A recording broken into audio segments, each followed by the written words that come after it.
I can fill the air with the 1 year anniversary of us being elected, but some may not all celebrate that. But I do appreciate all of the gallery coming tonight for whatever issue you're here for. I think it's shows a lot of, I mean, I know not everybody's here on their will, but I do appreciate, I think all of council, if I can speak for all of us, appreciates residents being involved for or against any issue, even though I know you don't want to go through this again, if that's why you're here. And we're good to go. Wow, okay. That wasn't any less awkward. Call the meeting to order. Anything to add or delete from the agenda? Council? Motion to approve the agenda, adopt the agenda. Councilor Reid? Move the adoption of the agenda as presented. All those in favor? Carried, thank you. Minutes of our last meeting. Motion to approve. Councilor Flowers? Confirm the minutes of the last meeting. All right, all those in favor? Carried, thank you. Moving into delegations. First delegation, I'm just trying to catch up in our paper here. Tax penalty cancellation request. Good evening, Mayor Janung and council members. Cochrane resident Bev Knoll is here tonight as a delegation to request a cancellation of property tax penalty of $134.65 that was incurred on her account for late payment. Tax penalties are applied according to bylaw 08/2008 consistently to all property tax accounts, and under Municipal Government Act section 347(1), only council has the authority to cancel or reduce the taxes. 2018 property taxes were due on June 29th. Ms. Knoll paid her property taxes on July 23rd, except for the $134.65 penalty, which she is here tonight to speak to council requesting cancellation. Administration is recommending option 1, that council decline the request for the property tax cancellation, as this would enforce the bylaw that was applied fairly to all residents. If council were to waive the penalty, other taxpayers who were late and charged a penalty may expect similar concessions. So I would like to introduce Ms. Knoll to the podium to speak on her behalf regarding the request for the tax penalty cancellation.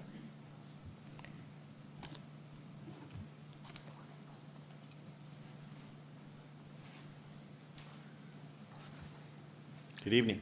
Hi. I sure didn't expect all of this. I'm really nervous. To begin with, I would like to know what percentage that is. Like, when I got this penalty, I was just blown away by the amount. You know, like, that almost seems like loan sharking to me. And you know, I would have walked away tonight when I came in and seen all of this. But the reason I didn't is because I phoned the ombudsman, and he told me that I had to take every avenue before they would look at this. One thing I would like to tell the town, in front of my house, there's been a hole there because the road hasn't been proper. The whole 18 years that I've lived there, all the garbage is collected in front of my house. That area floods every time there's a rainstorm. In the winter, the thawing and the freezing, it all floods in front of my house. I'm the one who goes out and cleans it. I have my neighbors drive by and say to me, I hope the town is paying you, which you never have. And you know, the first years that I was there, probably about the first 10 years, I would call and ask to have it repaired, and every year I was told it would be. Finally, the last time I requested this, I was told how expensive it would be. And then I thought, never mind, I do not want the town to incur that expense over me. So I take care of it. Another time when the town was working there and they needed water, I have a double thing on the front of my house now for water. The reason I have that is because I gave the town water. I have been so sick, and one of those reasons is because of the toxins that's being sprayed in this town.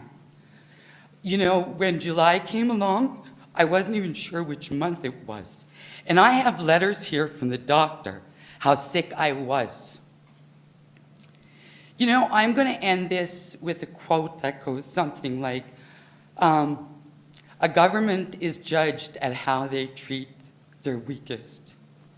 And those are people who are sick and people who are low income.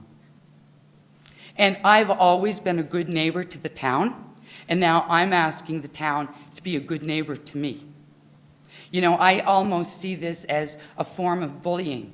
You know, people that have no financial problems and who are well and functioning well, they don't miss these things. You know, when I made the appointment to do this, I was told there was very little chance that I would win because there was a family who had a family member getting chemo, dying of cancer, and they missed paying their taxes, and yous wouldn't even give them an exemption. I cried when I heard that. You know, like, we promote not being bullies and being kind and being compassionate.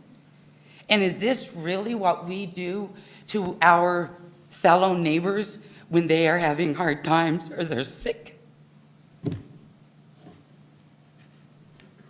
So you guys can decide whatever it is. That's all I have to say. And again, I would just like to see the town be as good a neighbor to me as I've always been to the town. Thank you for coming forward. I know it's difficult, and I appreciate that you are sharing your views about your situation with us. I assume I'll get a phone call or something? I think we're actually going to vote on it right now. Okay. Yeah. Please stay, Bev. Councillor Flowers, you have your light on. Yes, I just wanted to say that we do feel sorry for your situation, and unfortunately, the rules are strong on this one. But we do have many town programs that you could look into, the social programs that may help you out. And you brought up a lot of other issues that I'm sure Mr. Deans is listening closely to, because we need to know about these things that are happening on the street. But this specific issue about the taxes, it is really difficult, because if we do it for one, then we have to do it for everybody. And we can't sit here and judge whose situation is the most serious. So I strongly urge you to check out the social programs that we put in place so that, and see if they can help you. Karen, what percentage is that? Sorry? What kind of a percentage is that on, you know, $134 on a little over $1,900 in taxes? I'm not sure, and we can certainly look We can ask closely at that. administration that question. Yeah, the July penalty was a 7% penalty on the outstanding balance. And how was that calculated, and when is it made public in the tax roll? How Yeah, was that so communicated? how it works is when the tax notices are sent out, the penalties are outlined on there. They're on the website. There's an insert that goes with it as well. The penalties are as follows, like the July penalty is 7%, October penalty is 8%, and if at the end of the year, there's a penalty in January for 15% on the outstanding balance. We also have different methods of payment, like monthly tax payment programs, online telephone banking, can be paid at financial institute, or post-dated checks for the date of the payment, as well as a drop box at FCSS and the Ranch House, or you can come in person with Interactor checks, but no credit cards or e-transfers for the And payments. the 7% is not just grabbed out of the air? No, that's a bylaw, under the bylaw 08, what was the bylaw there? 08-2008, those are set, the bylaws, or the rates were set in 2008. And the cost for a penalty is obviously to encourage people to pay their taxes on time, but also, are there any costs incurred to the municipality on this process, for example? It the would be process to through lead to collections this. later and that kind of thing, like collection calls and that kind of thing. So the penalties are in place, yeah, so the taxes are paid, because any uncollected taxes then, you know, go into the next year's levy or whatever to collect, kind of collected from everybody else then. That's Okay. way more than 7%. No. They're 30 days late. That's way more than 7%. On your tax levy, it was 7% of your tax levy.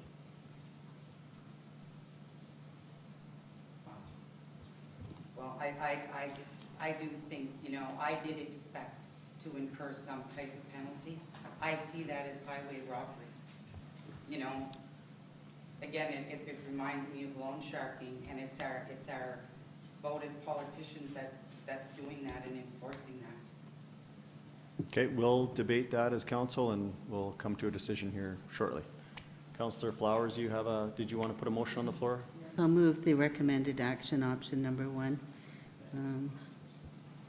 Where is it? The council declined the request for property tax cancellation on property tax roll 115220. Okay, any further comment, council? Councillor Nagel, thank you. I would just comment that I agree with Councillor Flowers. Thank you very much for addressing the issue head on. I hate taxes just as much as everybody. And I think the most sympathetic thing we can do for people is be good stewards of their money. And however, that does mean people still have to pay taxes, unfortunately. And it is a slippery slope for us to go down. So I'll definitely be voting in favor of the motion. Thank you for that. I actually think, Councillor Flowers, you worded that very well. Thank you for that. Seeing no more lights on, I'll call the question. All in favor of declining request for property tax penalty? It's carried. None opposed. Thank you. Thanks.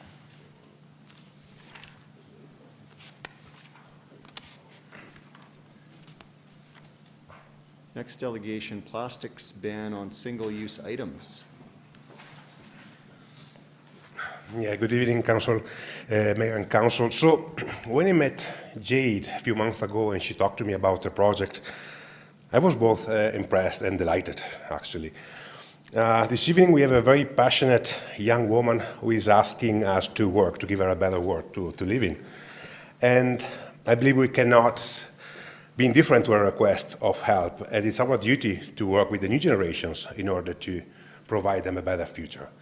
So, Mayor and Council, it's my pleasure to introduce this evening Jade Johnson.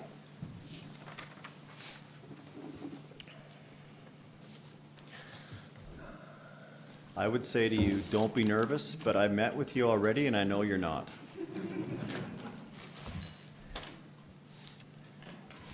Yeah, please, be good with her. Oh, you should ask her to be good with us.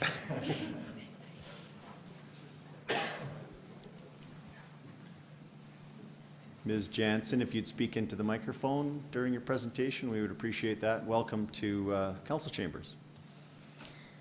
Okay, so what I propose is that Cochrane bans single-use plastic bags from grocery stores and single-use plastic straws from sit-down restaurants. Why I think we should do this.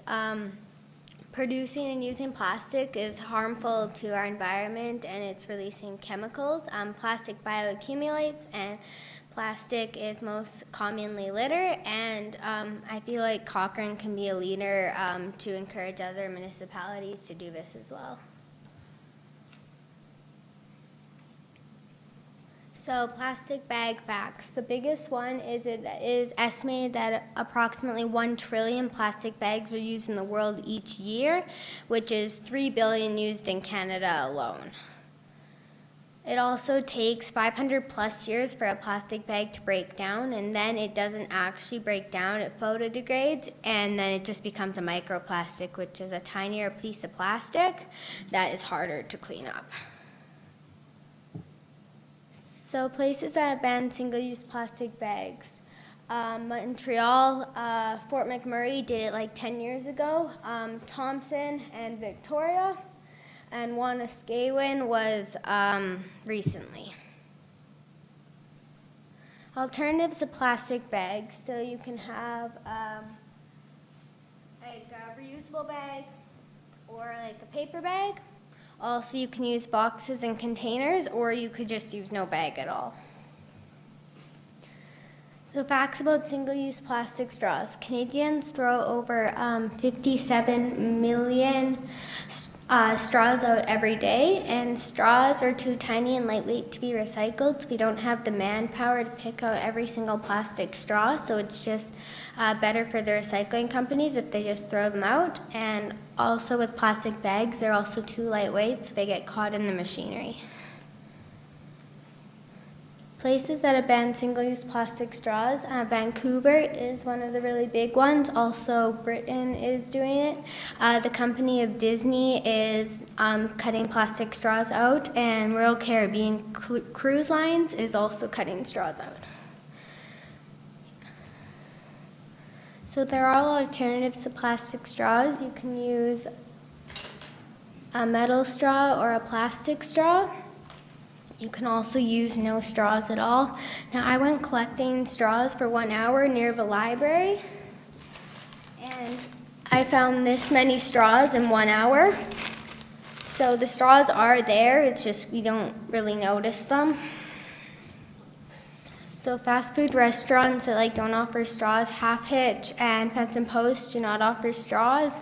Good Earth gives you a paper straw. Pat's down at Spray Lake sells plastic straws like that pink one for just a cost. I don't think they make any benefit off of it, and they also use paper straws. Now, Starbucks is actually based out of Seattle, and Seattle has banned single-use plastic straws. So Starbucks has agreed to implement a straw thing in all the restaurants, and they're thinking about maybe changing to a sippy cup lid so that can be recycled, so then you don't need the straw, but you can still sort of have the same experience. So I've spoken to a lot of people. One of the main ones, I spoke to the owner of No Frills, and he said it would be possible that they could do that in their stores. I also talked to an owner of a plastic environmental straw/bag company, which has alternatives to plastic straws and bags, so they're compostable. I've also been talking to elementary schools and K-8 schools about what I'm trying to do and how they could make an impact. So I did make a pledge for the elementary schools, and so this is just my pledge that I made. So if Wisconsin can do it, Vancouver and Victoria can do it, then I think Cochrane can do it. So I was wondering if you would support me in a ban against plastic. If this ban would go through, I would like it to ban all single-use carry-out plastic bags, not the bulk, like the bags you get your produce in, but just the carry-out plastic bags. And then just to start straws in sit-down restaurants, because when you take straws out altogether, that's a really big change for people. So if we put the bylaw in place, then maybe we could add to the bylaw eventually, and then it could be all straws, and then maybe plastic cups and all that stuff. Thank you. Yes.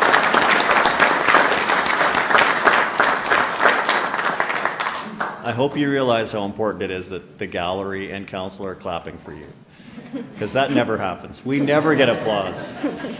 Well, it wasn't for us, but we don't get applause much in this room. So, Jade, very well done. When you met with me, actually, it was pretty moving, and I was just flipping through my notes. August 29th, we met back in the summer, and I wrote down a quote that you said to me that's just stuck. "It's just one straw," said 2 million people, right? All right, so really appreciate your words tonight and your initiative, and we need more people like you in our community. Councillor Reid, you have a motion and some words?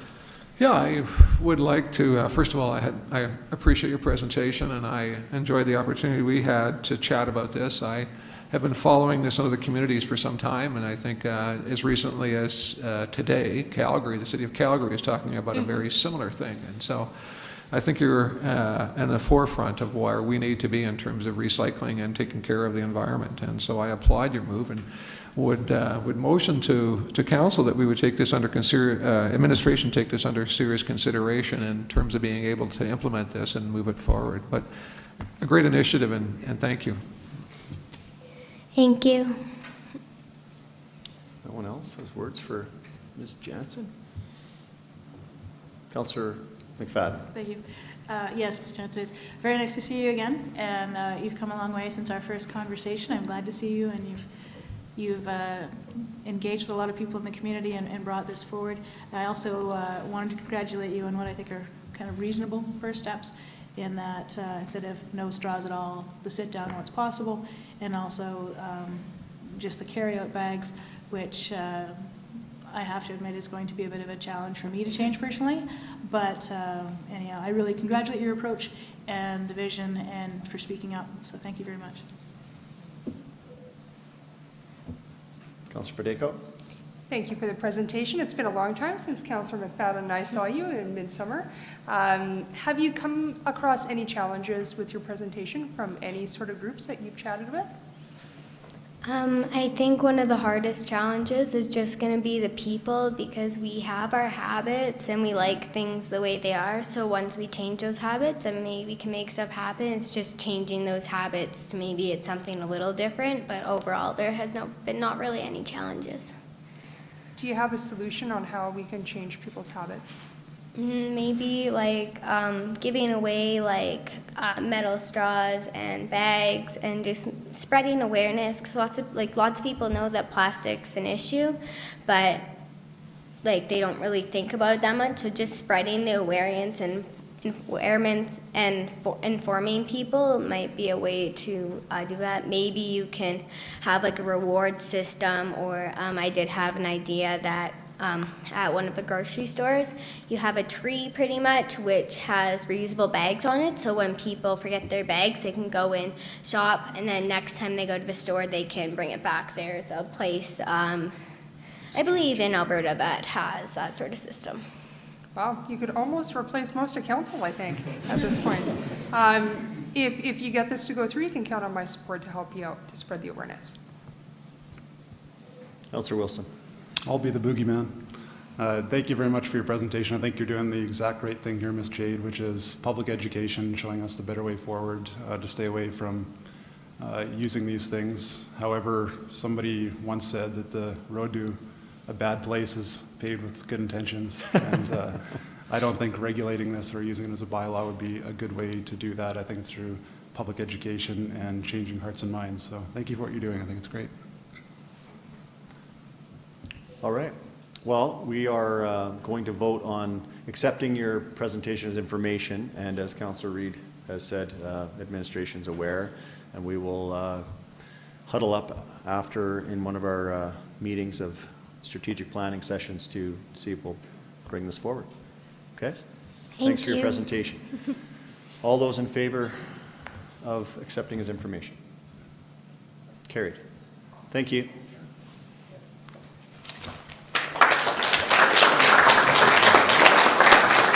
Yeah, so Jade has something for you, and just a little thing to make you even more aware of the program. Thank you.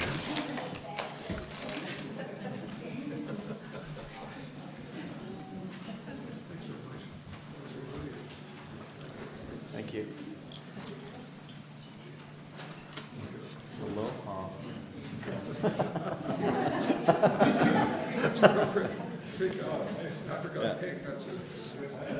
These are not shirts, these are bags? Yeah, they were shirts. Thank you for that. Yeah. Just as an aside, the one fringe benefit of, okay, photo op time, yeah.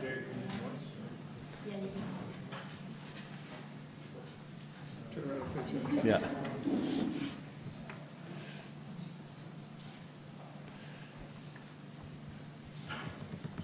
So one of the benefits of live streaming is, Mom, you can watch this at home and play it back as many times as you'd like.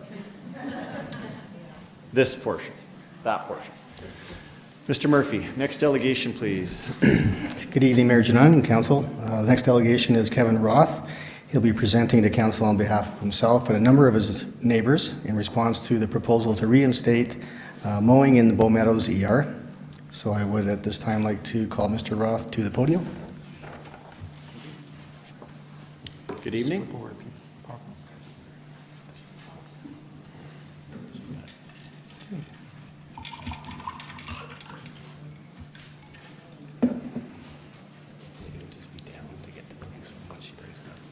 Page down. Everybody can hear out in the outside room, okay? Good.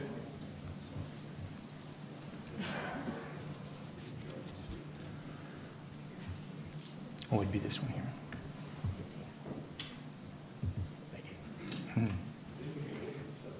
Yeah. Full screen, there we go. Okay. Good evening, and thank you for your time. My name is Kevin Roth, and I'm representing the residents of Bow Meadows, specifically houses 22 through 46. We're here to discuss the green space behind our homes.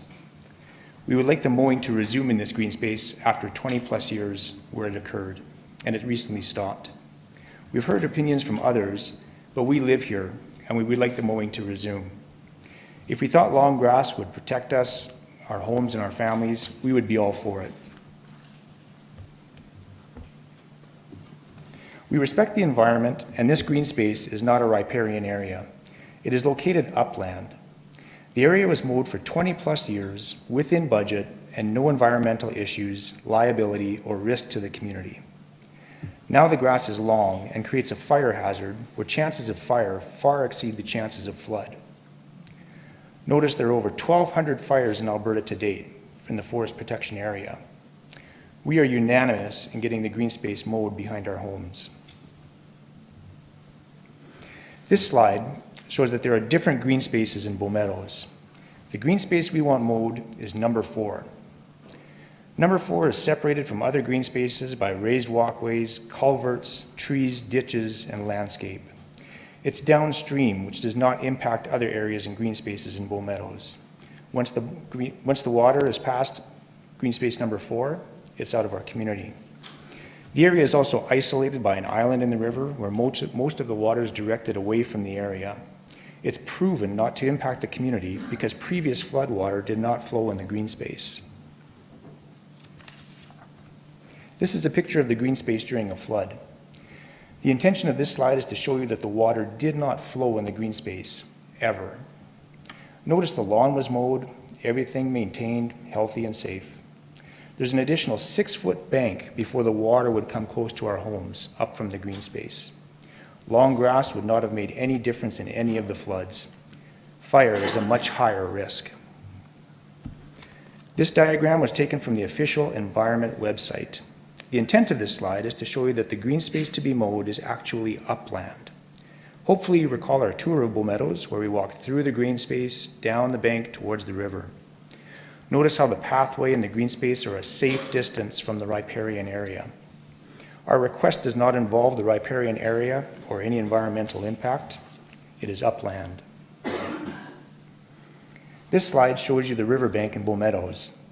The intent of this slide is to show you how long roots, more than 24 inches long, do not protect the landscape or manage floodwater. Notice the size of trees, the length of grass being washed away. Long grass in the green space will not provide protection from moving water. The residents of Bow Meadows are concerned about the risk of fire associated with long grass. Proof of this occurred this year earlier when a fire occurred west of Bow Meadows and actually made the news. Notice the speed of the fire grew from 1 hectare to 10 hectares in 30 minutes. This fire would have consumed our homes had it started in the green space behind. This picture shows the green space in Riverview in Cochrane. It's frustrating and inconsistent to us because the mowing occurs in similar areas, similar configuration, and also in a zoned floodway. This is a picture from the Alberta government website that shows flood zones, and there's Riverview right in the red and still being mowed. This is a picture of West Terrace green space, same configuration, also in a floodplain and still being mowed. Oops. Here's a picture of the website showing that it is in a flood zone. This slide, in the red circles, shows where the town is currently mowing. The small green circle is Bow Meadows area, the green space that we would like to be mowed. Again, it's frustrating and inconsistent because fire and flood perspectives seem to be different on this side of the river than on the north side of the river. This slide shows Calgary's flood map right from their website. Calgary continues to mow and develop in lands designated as flood zones. If Calgary stopped to do that kind of mowing and development in flood zones, most of the city wouldn't be developed. Here's a picture of a Calgary area. Notice that the green space is mowed, and the area is in a flood zone. This is a picture of Jumping Pound Creek directly south of Bow Meadows. What we'd like you to notice here is that the town used riprap to prevent erosion. The residents of Bow Meadows are grateful and recognize the town for this action. It seems that most waterways in Alberta use riprap as the proper method of protection. See Calgary, Edmonton, Red Deer, Canmore, Sundre. They're using riprap. We live here and back on the green space and respect the environment. The province has already reduced the risk of flood by controlling the Ghost Dam and the Ghost Lake. We have 20 years of proof that mowing is safe from flooding, environmental impact, and protection of our homes. There's no liability. We appreciate the effort, but really don't want long grass flood protection. We want mowed grass fire protection. Long grass will not prevent flooding or establish the root system. The grass in this area is already 20 years old and has an established root system. Given this information, would you please help us to resume mowing in the green space behind our homes? If you could please make a motion to mow, we would really appreciate it. Thank you. All right, thank you for your presentation. Appreciate all the work you're doing on behalf of your community in this, what has become a sensitive topic of mowing or not mowing. Council, is there a motion? There's just, the recommended action is to receive his information tonight, I think. Councillor Nagel? So we still have a deferred motion from the last meeting, don't we? Or it wasn't Yes. defeated, it was deferred. Will that be coming back this evening, or? Not in this agenda, it'll be on the next agenda. We Okay. thought we would hear from this presentation tonight, and then all of the information from all of the parties that have been presenting to council will be in front of administration to give us a report back at the next meeting Okay. with the pros and cons of each, All so right. the council can make a decision. I'd like to ask Kevin some questions. Sure. Thanks for coming out and doing your presentation. Can you speak a bit to the support in your community in Bow Meadows as to how many people want the mowing? I know you ran a petition. How many people signed that? Thank you. Yes, there are, the house numbers are 22 through 46. Those are the homes that back directly onto green space number 4, and all have signed a petition in unanimous support to have that lawn mowed again. All right, excellent. That's good to hear. So I would like to see the grass mowed personally, but for tonight, I'll put the motion on the floor that we just accept Kevin's presentation for information, and I look forward to hearing what everybody else has to say. Okay. Councillor Wilson? Yeah, I echo those sentiments. I'm prepared to wait for what administration will bring back to us. I really appreciate your presentation, Kevin. That's, it feels like we have a more balanced view of what's going on there after that. I'm curious, does your home insurance company charge you additionally for the proximity of the river due to you having a flood zone behind your property? No, we can't get flood insurance. Ah. The province, no company will grant flood insurance, at least when I looked into it, not available. Okay, and then just to, this answer might have been in your presentation. In the 2013 floods, you said that the zone in question, Zone 4, wasn't underwater at any point? Zone 4 was never underwater or had flowing water at any flood we've seen. That's very interesting. And just in closing, you're seeking just to have grass mowed that was previously mowed by the town of Cochrane, nothing more. In fact, is it the same grass that was mowed, or is this less than was once mowed? This is the identical area that was mowed. So in when it was mowed before, I think they did a few more green spaces. In this case, houses 22 through 46 are seeking to have green space number 4 mowed. So we're willing to compromise if the town and administration wishes to leave the other green spaces as natural. We're happy to compromise. We would really appreciate green space number 4. Okay, thank you. Thank you very much for coming before us, and I look forward to dealing with this soon. I know it's a long, ongoing matter, and it'd be nice to have a resolution soon on it. Thank you. Councillor Reid? Yeah, I wanted to echo what's been said. I appreciate the presentation. I think it's very balanced in terms of the information that we received previously. Having had the opportunity to speak to a colleague, counterpart at the City of Calgary, and asked about the probability of flooding and the consequences of the community being sued, that is the city of Calgary, and discovered that, that there were no successful suits against the city during that flood. I think that the presentation you outline as it relates to the probability of fire is far greater, probably 100 times greater, if not, than the probability of a flood. And so that's really interesting information for me. And then the comparative to the city of Calgary as it relates to the photographs you show, I think is pretty stark. So thank you. Thank you. That is our big concern, is now that the grass is long, fire. Councillor Nagel, you have another? Yeah, I do have one more question. So there's a bunch of small trees that have been planted, I believe, in random locations all over in there. I don't know if you've had a chance to speak with your neighbors, but is it your hopes that everything we put back to just grass, or would you be open to leaving the small trees and cutting around the grass, or is that something you haven't even considered? I'll refer back to the second slide in the deck, and that's where I had the 4 zones of green space. The trees were planted by branches and banks in zone number 1. That's to the far west. Most of those trees have died. In zone number 4, there have been no trees planted. The only trees there are now approximately 10 to 12 feet tall. So mowing the grass is actually just mowing the grass. There would be no trees that would be taken away. Okay, perfect. Councillor Pacheco? Thank you for the presentation. Just so the community-wide understands, why is it important for this area to be mowed besides a fire hazard? I mean, is it rec space? Is it additional usage? Is it aesthetics? Just so that people understand that if we do choose to approve this, why this area might be approved versus maybe their area is not.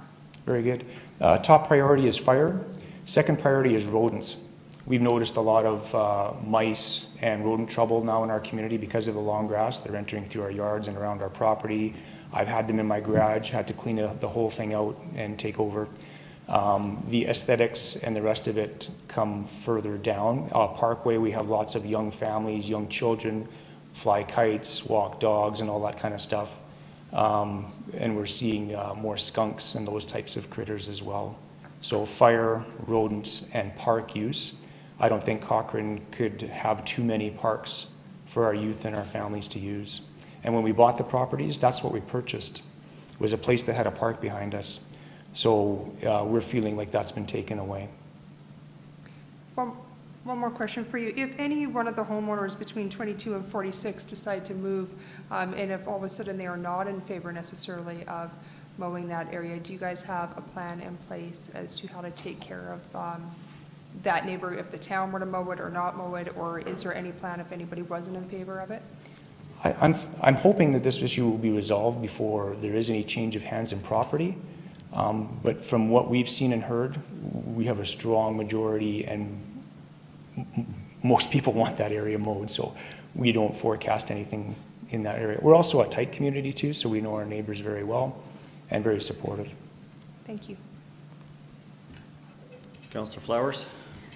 Just a couple of comments on the other river side of things. Climate change is really happening, and 20 years isn't a long period within the big picture. Some of the neighbors that are further down I spoke to that aren't right backing onto it, and they don't believe it should be cut for the very reasons that we talked about, the flood damage. So it's a huge topic for us to look at. At first glance, it looked very simple, but not so much. Could we bring my presentation back up? I'd like to just go back to one of my slides, please.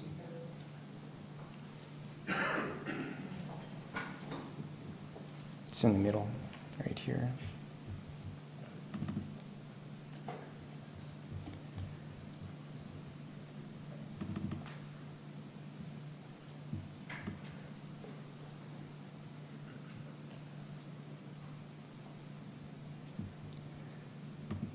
So I think this slide here is very important because it shows the picture. You can see the arrow on the river, and that's the flow of the river. Green space number 4 is downstream. So where we would have to really be concerned about erosion and climate change and washout is in the point up to the top that's left of the number 1. Way down where we are by number 4, by that time the water's already past the community. So we have no issue, and we support, again, the environment, riparian areas and nature. The location of number 4 is fully protected and insulated. It's separated again by culverts, ditches, trees. So if there is any erosion, climate change, you'll see that more on the point of the river, and that's where the pathway used to be. Some of you remember that pathway. So that's been shut down for protection. But in this case here, the location of Zone 4 being further down the river is fully isolated.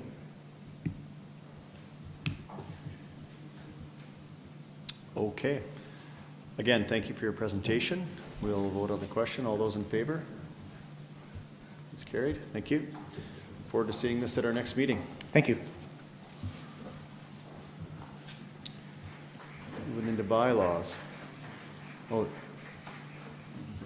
more applause out front there. That's awesome. Council, do you want a 2-minute break? There's a lot of people waiting to... You need a 2-minute break? Okay. Folks, we'll take a 2-minute break. Those from Bow Meadows can vacate if they wish, or stay for the excitement.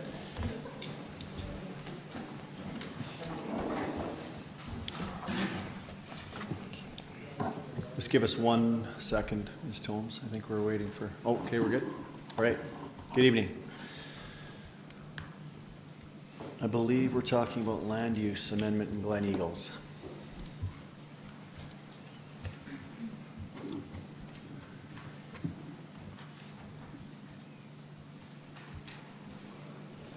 Second reading.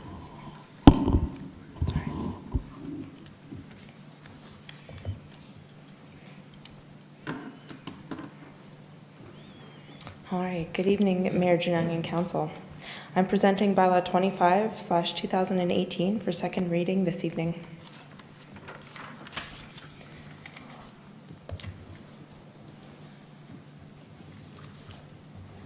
I'll just briefly review the bylaw, the proposed bylaw, and then review the policy documentation from the Municipal Development Plan and the Land Use Bylaw. I'll go over briefly some themes that we heard at the public hearing, and then I'll go through my administration's recommendation. So just as a reminder, the parcel of land is in the north portion of the Glen Eagles area and is within Cochrane, as indicated by a star on this slide. The parcel itself is surrounded by Glen Eagles Estates, Glen Eagles Drive, Glen Vista Community, and Highway 1A. This slide shows the proposed R1 and PS areas in the proposed bylaw. The majority of the lands are shown as yellow and dark yellow, which is the proposed R1 or residential portion. The green areas are proposed as PS or Public Service District.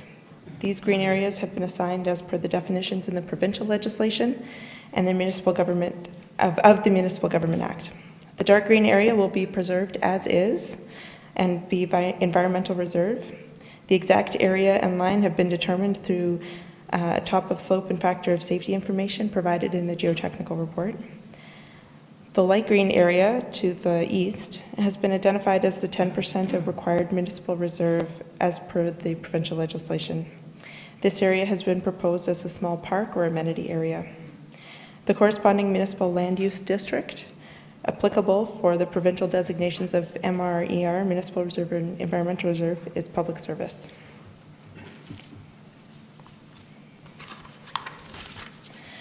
The bylaw has 2 parts: a land use bylaw map amendment proposal to redesignate the parcel of land from urban reserve district to residential single detached dwelling district and public service district. And then there is also a text amendment proposed to limit the total number of dwellings on the parcel to 11. This slide shows the proposed concept plan, which corresponds to the bylaw. Concepts are provided to illustrate that regulations in the land use bylaw, like building type, lot width, and size, can be met given the limitations of the site. This concept shows 11 R1 lots accommodated within, with the geotechnical regulations and setbacks applied.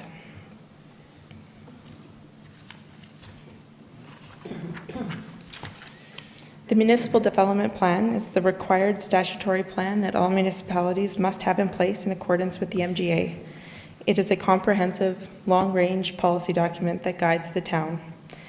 The MDP provides the direction and management of future growth in the town by establishing principles, goals, policies regarding the form and character of future land uses, transportation systems, and other municipal services. This document is an adopted bylaw and is the primary planning document used by the town to which all future land use plans and development and land use applications must adhere to.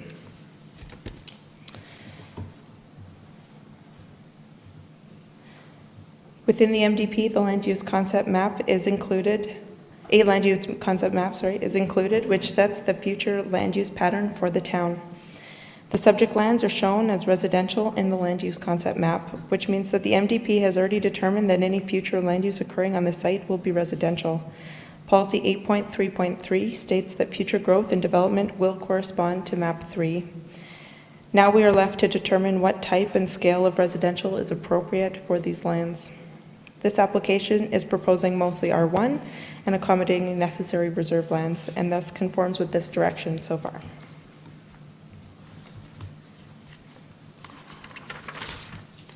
This is a close-up of the MAP 3 concept plan in the MDP. It shows that the escarpments are highlighted in green and that the residential areas are in yellow, as is the Jones Estate parcel.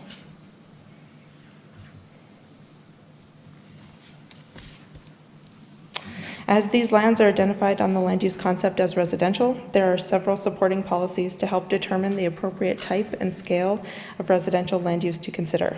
These policies apply to residential development and new development in existing areas, including a density target, policies on housing types and options, compatibility with existing areas and complementing the character of those existing neighborhoods, as well as maximizing existing infrastructure.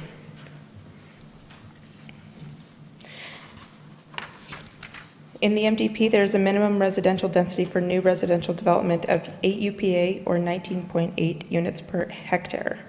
If we followed this policy, the minimum density for these lands would be approximately 28 units.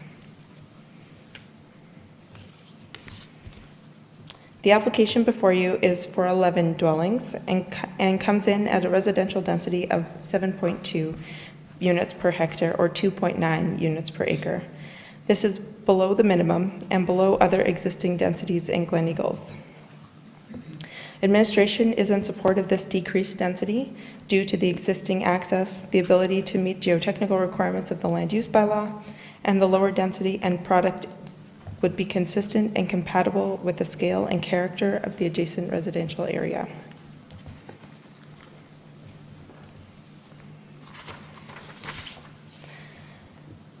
This is the existing areas policy section. As this parcel is surrounded by other development, the existing areas policies apply. 2 policies state that a variety of housing options shall be provided and then offer design principles for more intensive style of infill development. In this case, only one type of housing is being proposed, which goes against policy B and D. However, it would maximize the use of existing roads, utilities, and other community services in policy C.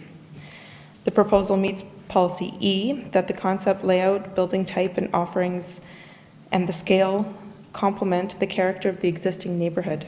Adjacent properties in both Glen Eagles Estates and Glen Vista consist of single detached houses, offering both bungalow and 2-story homes and cul-de-sac designs.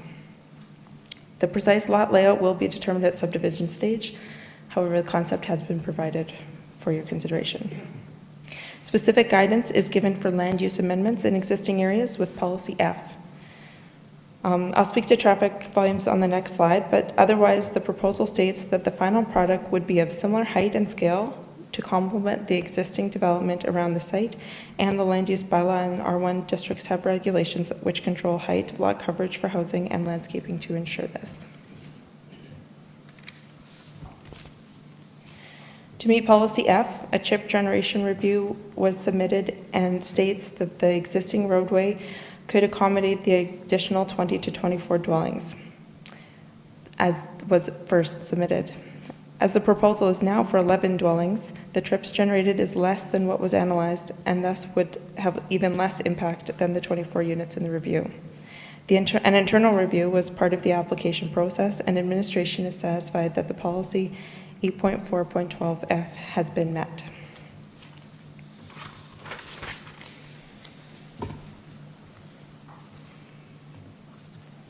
A preliminary site servicing review was submitted by the applicant by Jubilee Engineering as part of the application. The review states that connections to water, sanitary, and stormwater and shallow utilities are available and will be designed to meet the Town of Cochrane requirements. Stormwater has been brought forward as an area of concern for this application, and the proposal for stormwater is to connect to the north side of Glen Eagle's ditch system and send the water southbound, which mitigates concerns of overloading in the Glenhaven community condominium area. Pre-development flow rates will be required to be established and maintained after development occurs. An internal review has confirmed that the submitted site servicing review is satisfactory for the preliminary stage of development for this property, and acceptable servicing of the site is possible for residential land use. It is important to note additional detailed servicing reports, including stormwater, water, and wastewater, will be required at the time of subdivision or development permit. An application is satisfied that the information supplied in the analysis is sufficient to support the redesignation of these lands. As required in the MDP, a visual impact cross-sections were submitted showing that the proposed development will be set back from the escarpment. And here are the setback lines for the west side,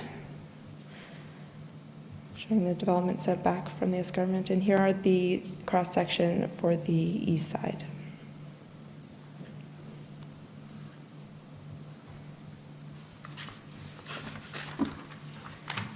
Moving on to the land use bylaw. Just to review, the purpose of the UR district is to act as a holding district until development occurs or urbanization occurs. The purpose of the R1 district is to provide single detached dwellings as a residential development.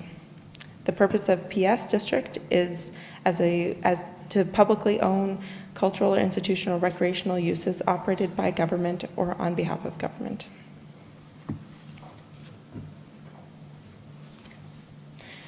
The parcel is currently zoned UR. The purpose of the UR district is to allow existing uses of the land, usually rural in nature, until urbanization of the lands occur. This district also encourages the redesignation process prior to any other development happening and conformance to adopted council plans, policies, and bylaws. The last time there was an existing dwelling on this parcel was in 2009.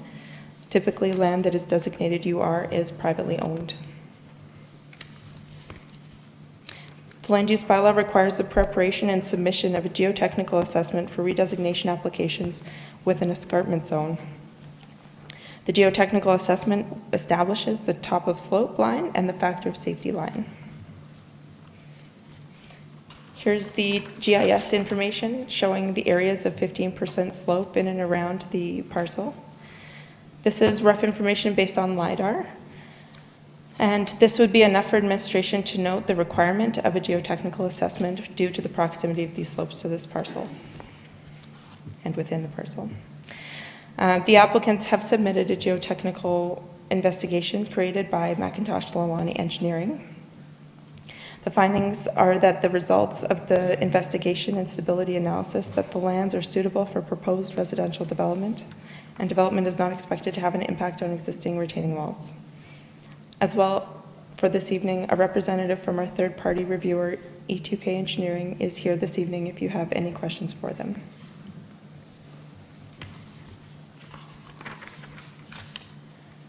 This slide includes the figure from the geotechnical report, which includes the slope stability cross-section lines, the borehole locations, and the subsequent top of slope and factor of safety lines.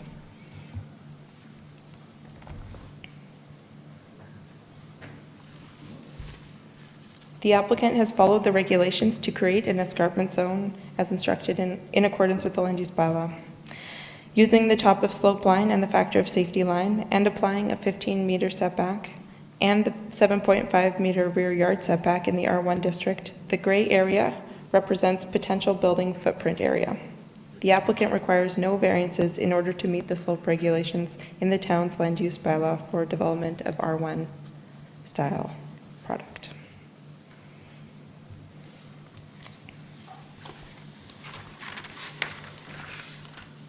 The feedback that we heard at the public hearing included 3 main themes. There's obviously a lot of other things said as well, but 3 main themes that we heard. The first being geotechnical concerns, discussion about the soil type comparisons, borehole testing at that time of year, whether the weight of the development was accounted for in the analysis, the existing water well that was on site, and concerns about potential damage to off-site infrastructure. The second theme was traffic concerns, going through the history of the creation of Glen Vista Place, needing to clarify some numbers on the CHIP generation review, whether the Glen Vista Place was intended for access to the Jones parcel, school bus and construction access were brought up a number of times, as well as safety concerns with the existing residential use, as well as the play area that is on Glen Vista Place. And then the third theme that was brought up, the third major theme, was about water and drainage, specifically the stormwater, which is why we spoke about that earlier. Concerns about water infiltrating into the ditch, and any other effects on water being in the ground and having effects on groundwater, but other potential downstream impacts, and noting that the water volume and runoff from the site will be increased, and concerns about the pre-development rate establishment and increase of water being and moving through the ditch system. So lastly, bylaw 25/2018 is before you for second reading this evening. The proposal is to redesignate a parcel of land located in Glen Eagles at 901 1A Highway from Urban Reserve District to Residential Single Detached Dwelling District and Public Service District. There is also a text amendment proposed to limit the total number of dwellings on the parcel to 11.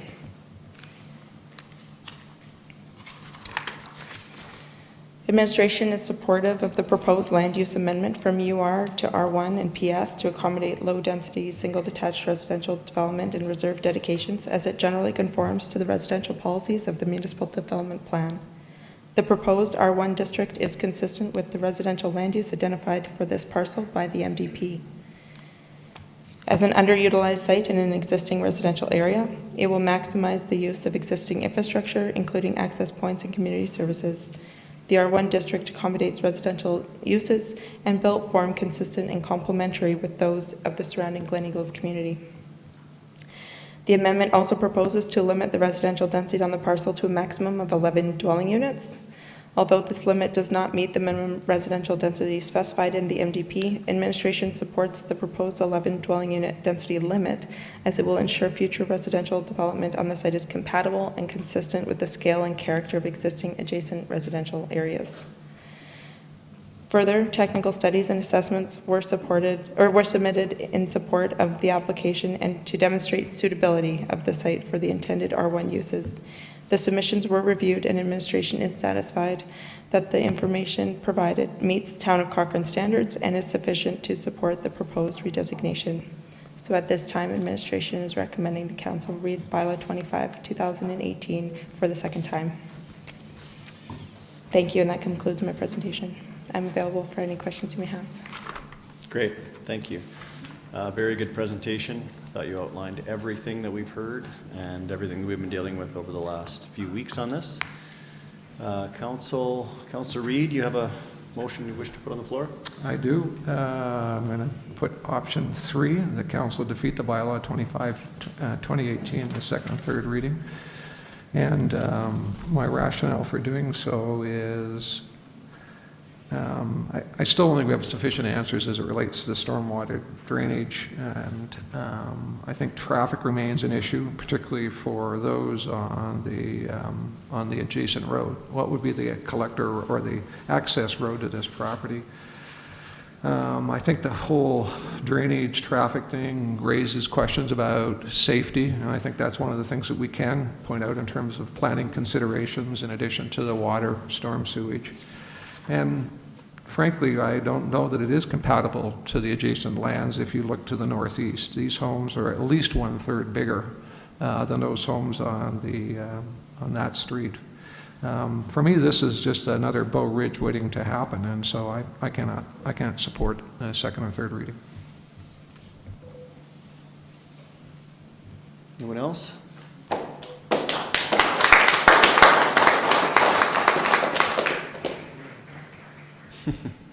Wow, we're full of applause tonight. Councillor McFadden. Thank you. One of the questions I had asked earlier is if staff could just provide me a review again of the drainage from this site and how all of the drainage works in Glen Eagles. So Sure. one of the concerns, of course, from residents is that the drainage from this site is going to impact everything lower than it. And I would like assurances that the drainage would not affect any of the residential areas. So through the chair, to answer your question, from what I understand, hold on, I'll just go back a little bit here.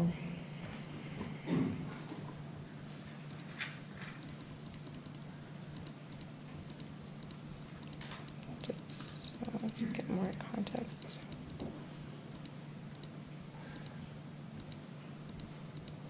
Oh, here, this one.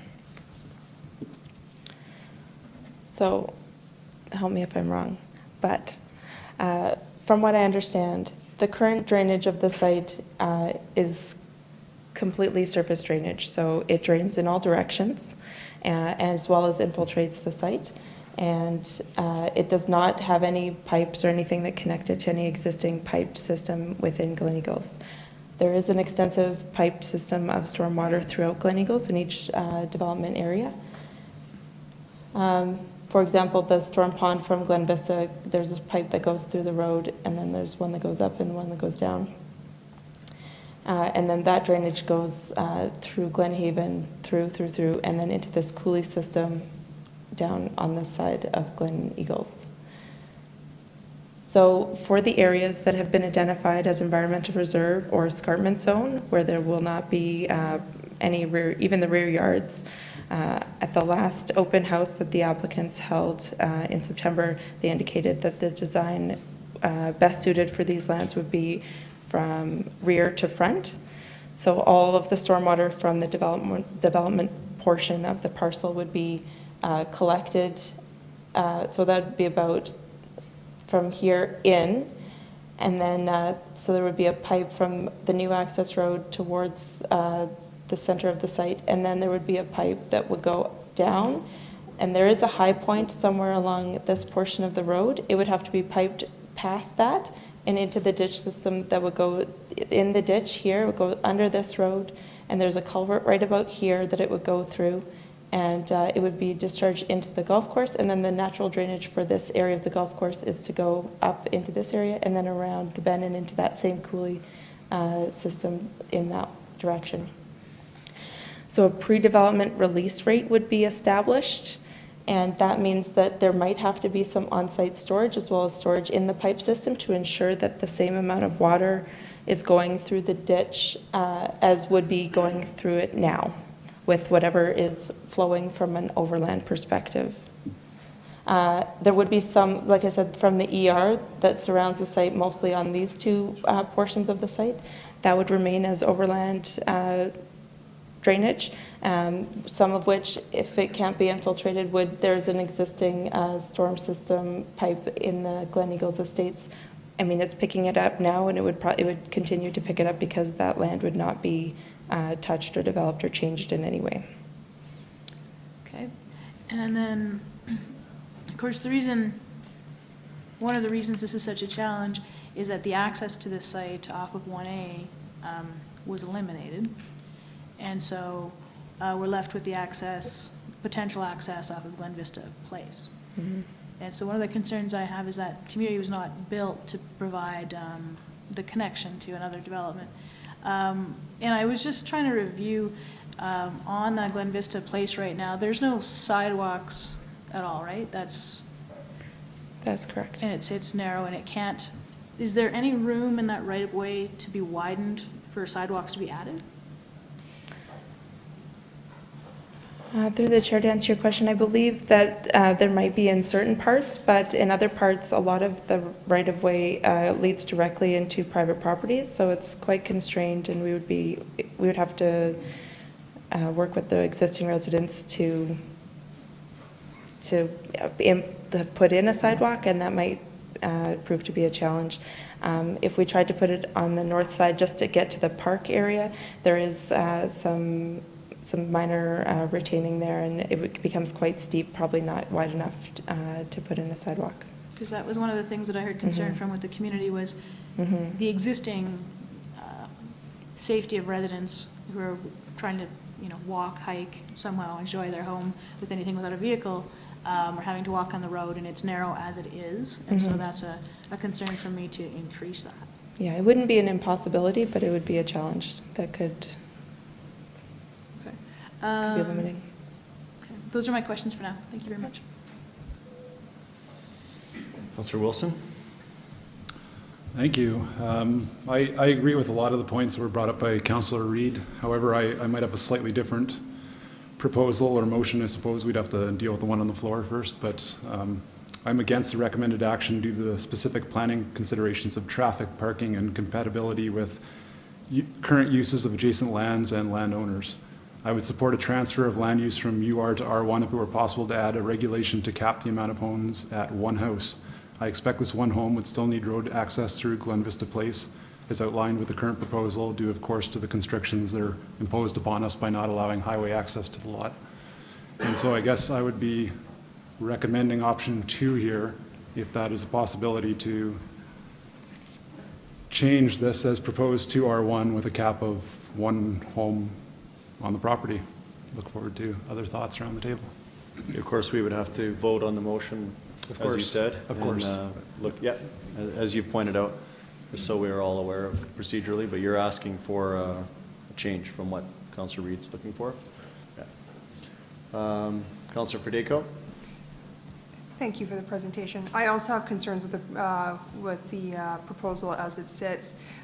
With the access road being just over 7 meters, when I talked to Cochrane Fire Services, they said they need a 6-meter right-of-way in order to get the fire truck through there. Now, when I did research, an average compact car, and I mean I'm talking compact, is 1.75 meters.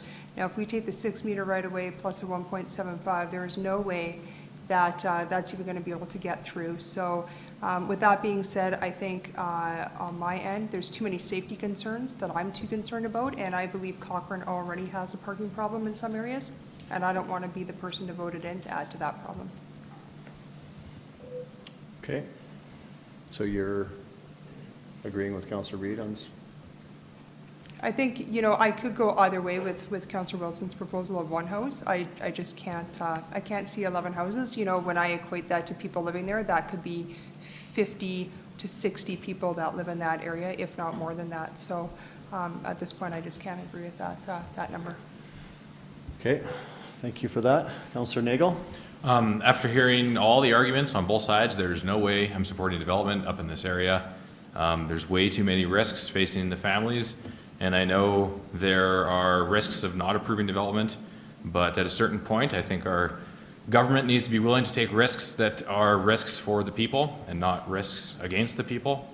And I would support Councillor Reid's motion to defeat development altogether, and if not that, then I would support maximum of one house. There's been one house there before. My only stipulation is there definitely needs to be huge setbacks away from the slopes, that there's absolutely minimal slope stability issues with that one home.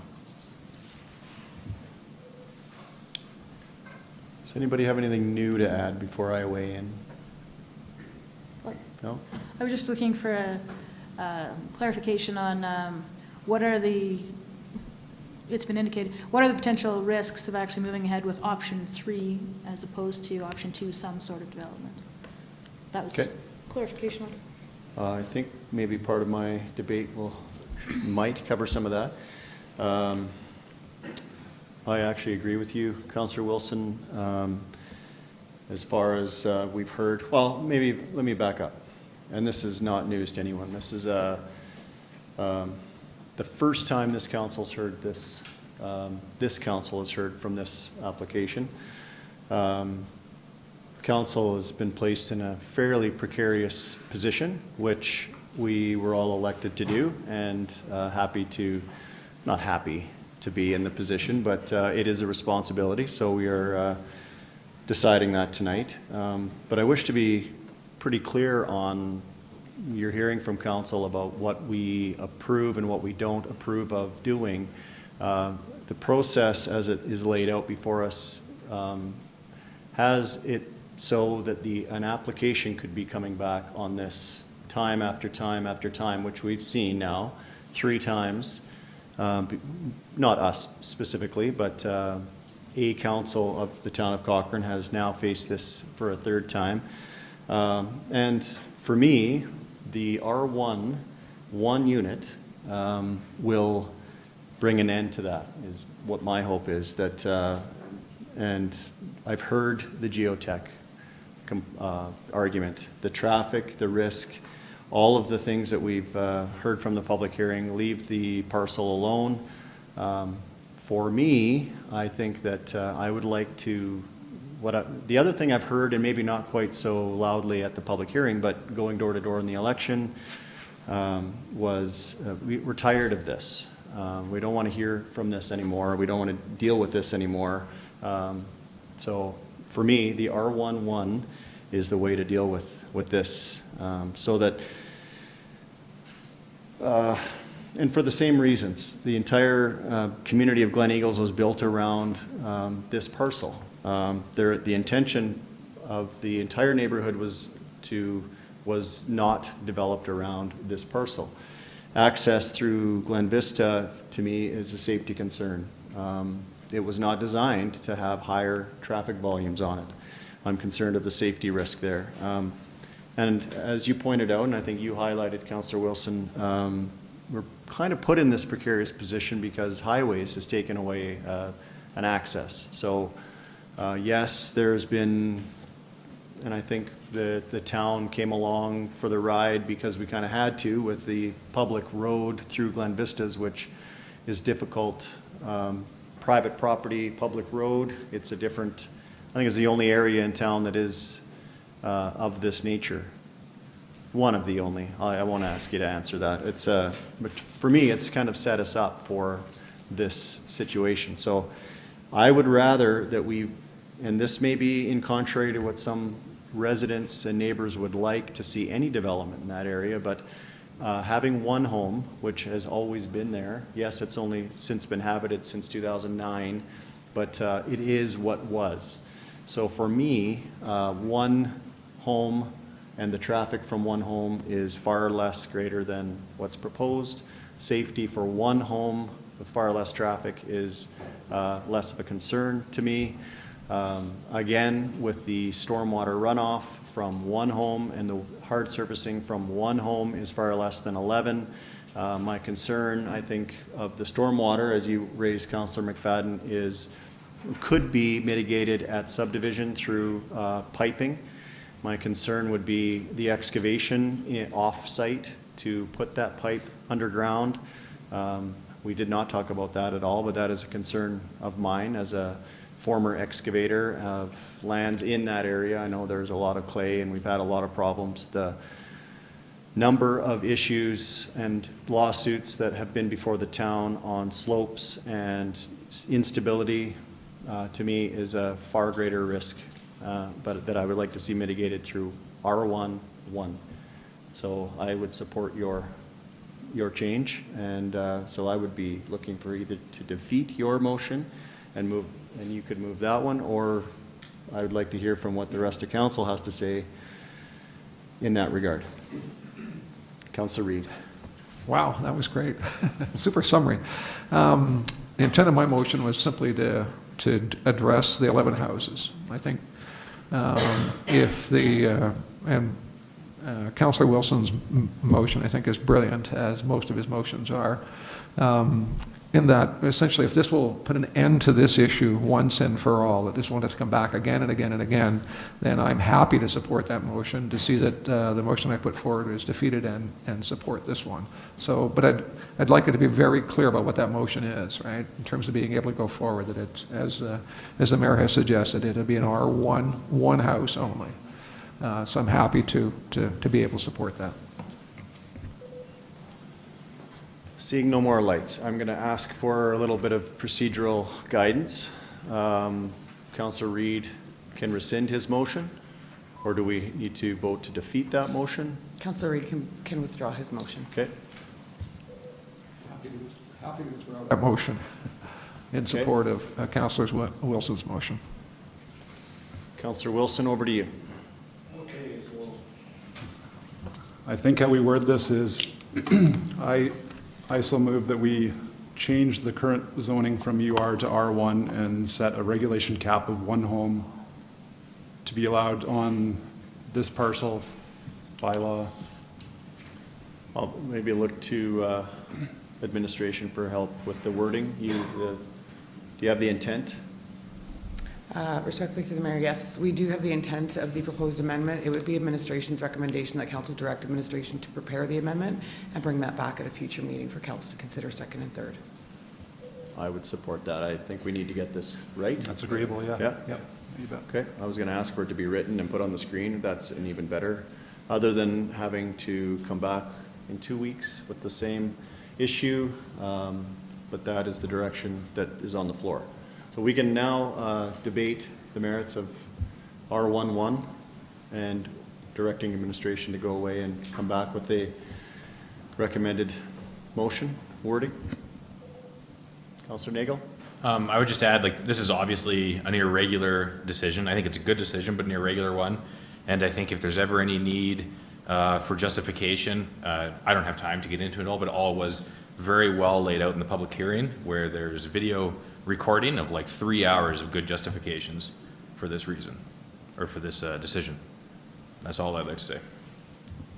So you're in support? Yeah. Okay, I don't see anybody else wanting to talk about it. All in favor of, we're moving to ask administration, we're deferring? Administration is being directed to go away and prepare an amendment to the bylaw to restrict the R1 development to one unit and to bring that back to a future council meeting for consideration of second.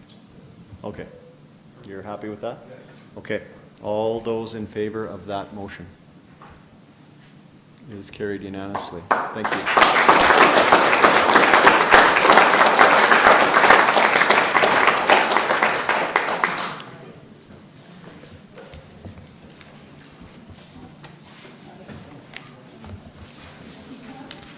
Bylaw 31, 2018.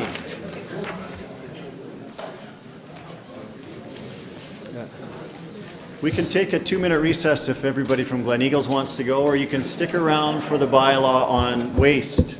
This is riveting. 2-minute recess it is.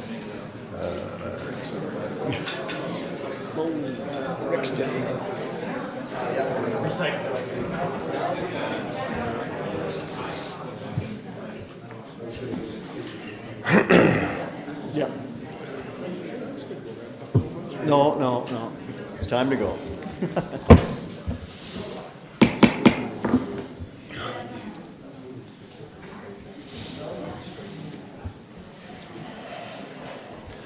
Okay, back to business.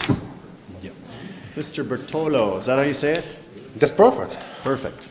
I even tried to put an accent in, You can move your hands. super Canadian accent on your last name. So good evening, Mayor and Council. So it has been a very intense couple of weeks in the community discussing about waste reduction strategies, and this evening we want to assess the next step in our strategy.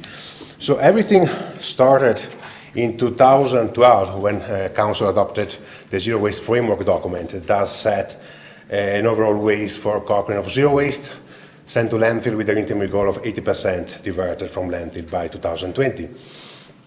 So the 80% diversion rate It does represent a useful number that does give confidence that when it's reached, we know that most of the organics and the recyclables are diverted from the garbage stream. And it's very important to understand why it's important to divert as much waste as possible from the landfill. Lots of reasons. We can reduce the cost for residents, as recycling and composting activities do cost much less than disposing material at the landfill. We can have environmental benefits. We can turn our waste into new items and compost. We can reduce environmental problems. We can reduce the greenhouse gases emissions at the landfill when we dispose of organics at the landfill, leachate, etc. We can save space at landfill. And we can use all the landfill in the region with no restriction if we reach our goal of 80% diversion rate. So before 2011, there wasn't any recycling curbside program in Cochrane. The town implemented the two curbside bins, black and blue, in 2011. Diversion rate went up to 31%. And then in 2017, with the implementation of the organics program, the diversion rate jumped up at 61%. In 2018, we might finish at 62-63% diversion rate. So in 2018, as every year, we carry out a waste sort on the content of the black bin. It's very important to collect data, to gather data in order to take decisions. So we sampled 10 households per neighborhood in Cochrane, and we sorted all this garbage, the content of the black bin, and we wanted to see what we are actually sending to landfill. So 34% was organics, 5% was pet waste, 11% recyclables material, stuff that can go into the blue bin, and 1% is material that can be taken to the eco-center. So only 49% was residual waste. And I like to introduce this word residual waste instead of talking about waste to indicate the content of the black bin. So in the black bin, we should only have what is residual after separating our recycling and organics. And it doesn't represent what is supposed to go to landfill. So in over the last year, 51% of the material that we sent to a landfill was actually recyclables and organics, and not residual waste. And we could have saved money here, sending all this material to the recycling or to compost facility. Something else that was done over the last year is to carry out a waste volume assessment of the cars. We did it with a couple of tools. We ask in our surveys to residents, okay, how full is your bin on a weekly basis? And we receive over 900 responses to our surveys. And we also went around doing a cart audit. So we went around, we checked actually how much volume was in the cart, and we audited 100 carts. Based on our evaluation, black carts are 56% full on a weekly basis, so just a little bit over half full. And if we do consider, based on the waste sort, that 51% of the material in the black cart is actually organics or recyclables, so they do belong in the blue and the green cart, and if everything is diverted to the blue and the green cart,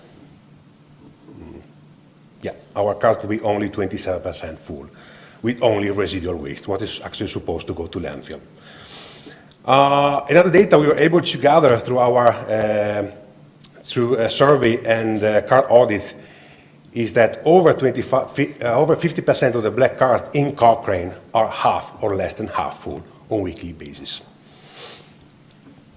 In 2017, council thought that community was not ready to move to every second week garbage collection, and the feeling was that there was a need of more education in the community to increase awareness about the use of the blue and the green bin. So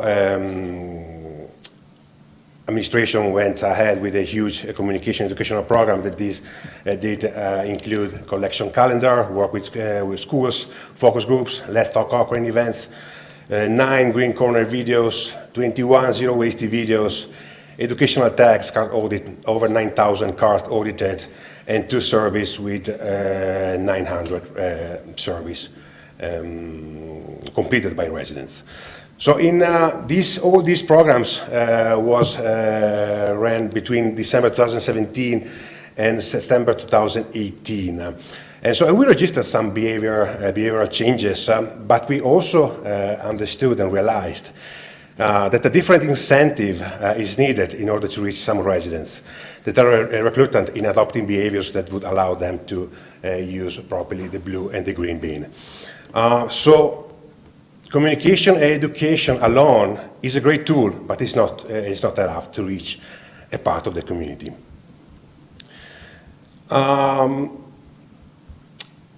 As we talked already, it's important to understand that our cost for waste and recycling collection, they're subject to contractual to annual increments. We have a long-term contract with the current hauler, and all the costs are going up year by year.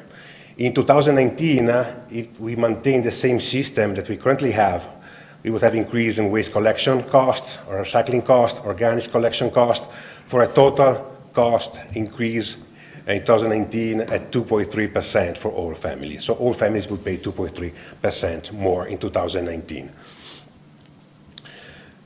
So the data, all the data collected over the last year, waste sort, waste audit, engagement, surveys, all the data proves that moving to every 2 weeks garbage collection is not only possible, but would bring benefits to our whole community. We would create a more efficient service. We would pick up full cars instead of full card every 2 weeks instead of every week. How would that work? The only program that will be reduced would be the collection of black cards. Black cards, garbage card will be collected every 2 weeks with the same size of card that we currently are using. Recycling collection would happen weekly, as it's happening now, and organic collection will be weekly in summer, as is happening currently, and every 2 weeks in winter, as is currently happening. So recycling and organic collection wouldn't change at all.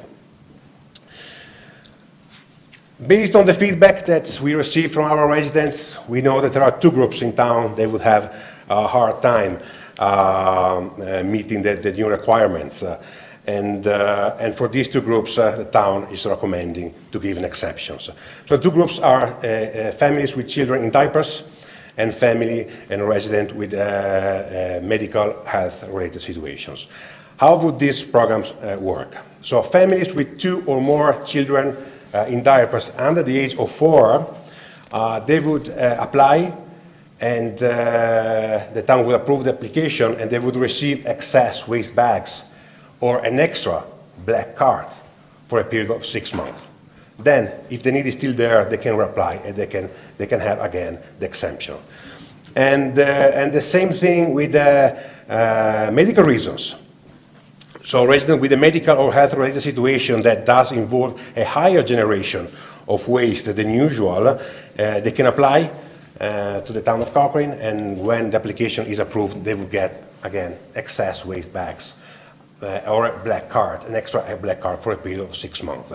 And this is because diapers and the waste generated because of medical reasons, they cannot be diverted anywhere else. So they cannot be recycled, they cannot be composted. So they gotta go in the black bin. That's why administration is recommending to give an exception to this family, because it will be very hard for them to meet the requirements.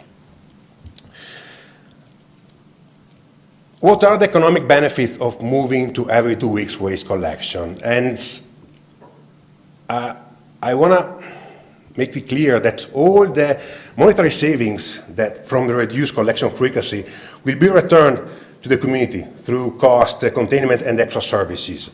So garbage collection, it does represent only one part of the overall service covered by the town. There is garbage collection, there is garbage disposal fees at the landfill, recycling collection, recycling processing fees, organic collection, organic cost, organic processing fees, administration cost, capital reserves, etc., etc. All these costs are covered by the $21.55 per household per month paid by residents in Cochrane. If we move to weeks garbage collection, we will be able to offset the contract cost increments, the 2.3% that we talk about it, and maintain the cost for residents at $21.55 per household per month in 2019, same cost in 2018. We were able to found exception program for families in Cochrane, the exception program for families with children in diapers and for families with medical situations. We will be able to pilot a large item pickup program for residents in Cochrane, and this program is long overdue here in Cochrane, and we don't have an option, a program for large items, disposable large items here in Cochrane. I'm talking about mattresses, bed frames, furniture, couches, tables, chairs. If we have these kind of items, we need to drive to Cochrane, to Calgary, and dispose them at the landfill, pay a fee. And with the monetary savings, we would be able to implement this program. And how do we picture this program? We are not inventing anything here, so this is running in many other municipalities. Once a week, residents are allowed to place out up to 2 large items, probably on collection day. Some details need to be discussed yet, and so a truck will be out there to pick them all up. This would be the idea of the large item pickup program. We will also be able to keep building the capital reserve necessary for replacing older cars in town. Most of our cars in town are getting old. We projected in 3 years, most of the cars in town will start falling apart. We need to start replacing them. So or we build a capital reserve for this, or we need to ask the resident to pay for the new car when it does fall apart. The reduction in waste collection would also allow us to introduce a pay-as-you-throw system, where there is a basic cost for families at $21.55 per month. It would include waste collection on every 2 weeks, recycling collection on a weekly basis, and organic collection on a weekly basis in summer and every 2 weeks in winter, with several options for extra waste. Based on the data, we know that all single families in Cochrane can deal with black bin every 2 weeks. But if there is extra garbage, extra residual waste, so there are lots of options. Residents can use an excess waste bag with town logo, and they can place it beside their card on collection day, or it can be taken to the eco center if that is concerned. A cost of $3 per bag, and they can be used only when needed. Or anytime, waste can be taken at the eco center in a clear bag, and there is a cost of $3 per bag of garbage, and it can be used only when needed. Or can be requested an extra garbage card, the same size that we're currently using. There is a cost of $45 up front for the cost of the card, and then extra $13 per month. So I just want to clarify what this $13 per month is. The request of an extra card, an extra black card in Cochrane, has always been associated with the cost. The cost has been $13 per month since 2015, so this hasn't changed in the last 3 years. The cost for an extra black card from the same side that we do have in other municipalities is between $12 and $16 per month. Our neighbors in Okotoks, they do charge $16 per month for an extra 120-liter black card. And this cost, this $13 per month, it does cover the pickup service. Our hauler does charge for each cart pickup in town, the landfill fees to dispose of the material in the cart, and for administration cost to input, monitor, and remove the extra cost on the resident account for the extra service.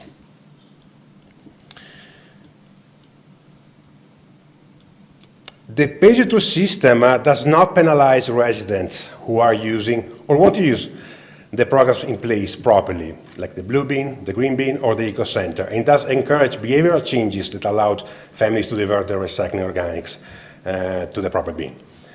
It's up to residents and to their choices how much to pay for the service.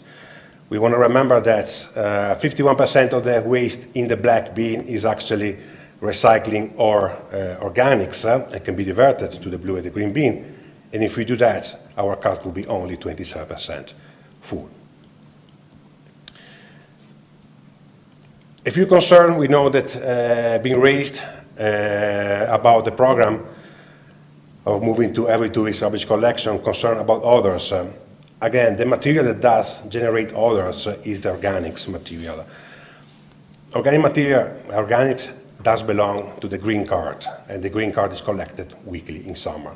So we won't have any more other than we have now. Concern about cost. As we said, all families can avoid paying more. And illegal dumping. Illegal dumping, it does happen in other municipalities. There is a history about this. It does happen when the service is reduced in frequency, but there is no other option to dispose of waste.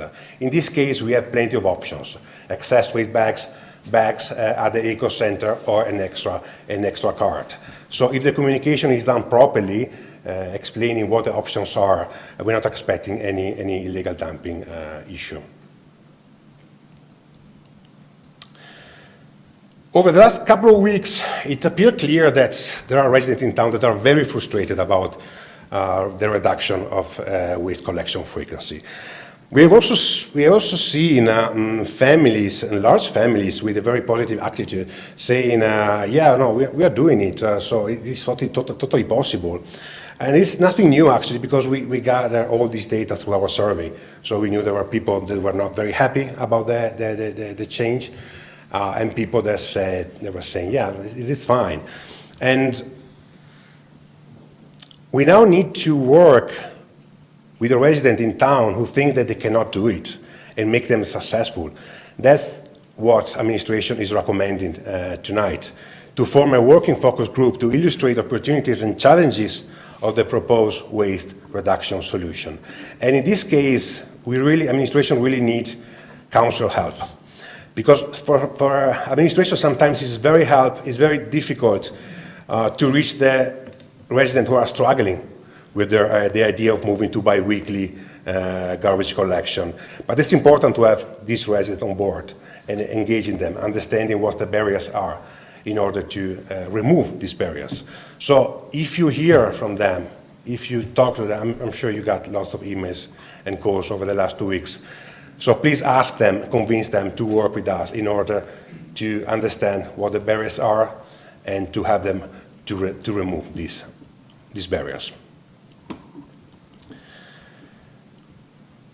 What if we don't move to every 2 weeks garbage collections? What are the consequences?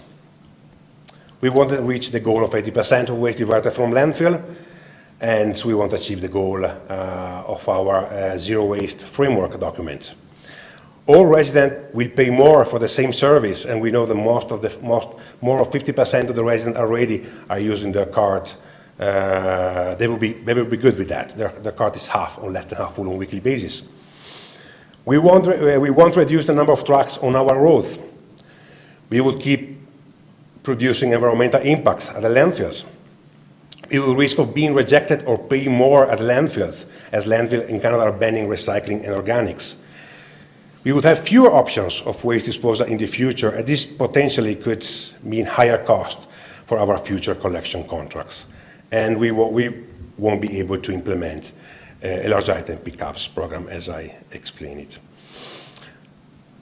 So Council, administration this evening is recommending option 1, that Council gives second reading to Bylaw 3128, and further that Council direct administration to form a working focus group to illustrate opportunities and challenges of the proposed waste reduction solution, with a report to be brought back to Council in February 2019, inclusive of recommendation related to the consideration of third reading of Bylaw 31/2018. Option 2 would be that Council provide administration with further direction. In this case, the current bylaw wouldn't be amended, and in 2019, all residents in Cochrane would need to pay more as a result of increased contractual cost. That's the cue. That's your wrap up. After all that, just dead air. Awesome presentation, thank you.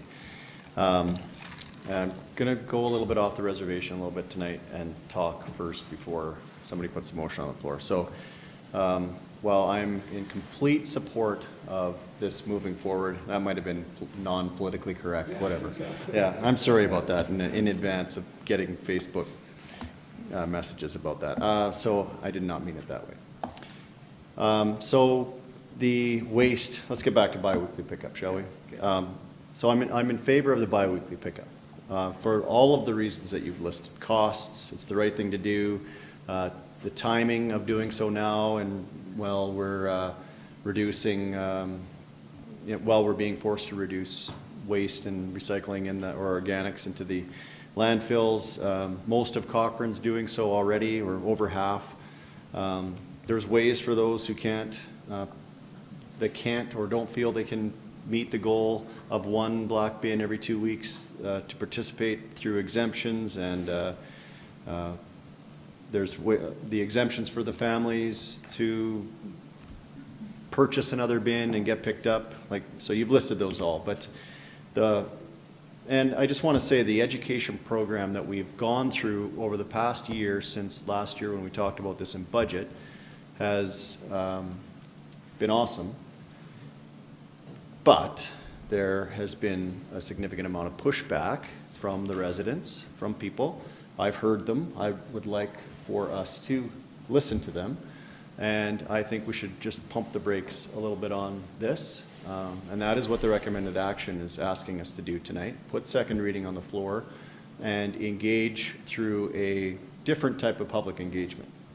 So I've talked to all of you about this, I think.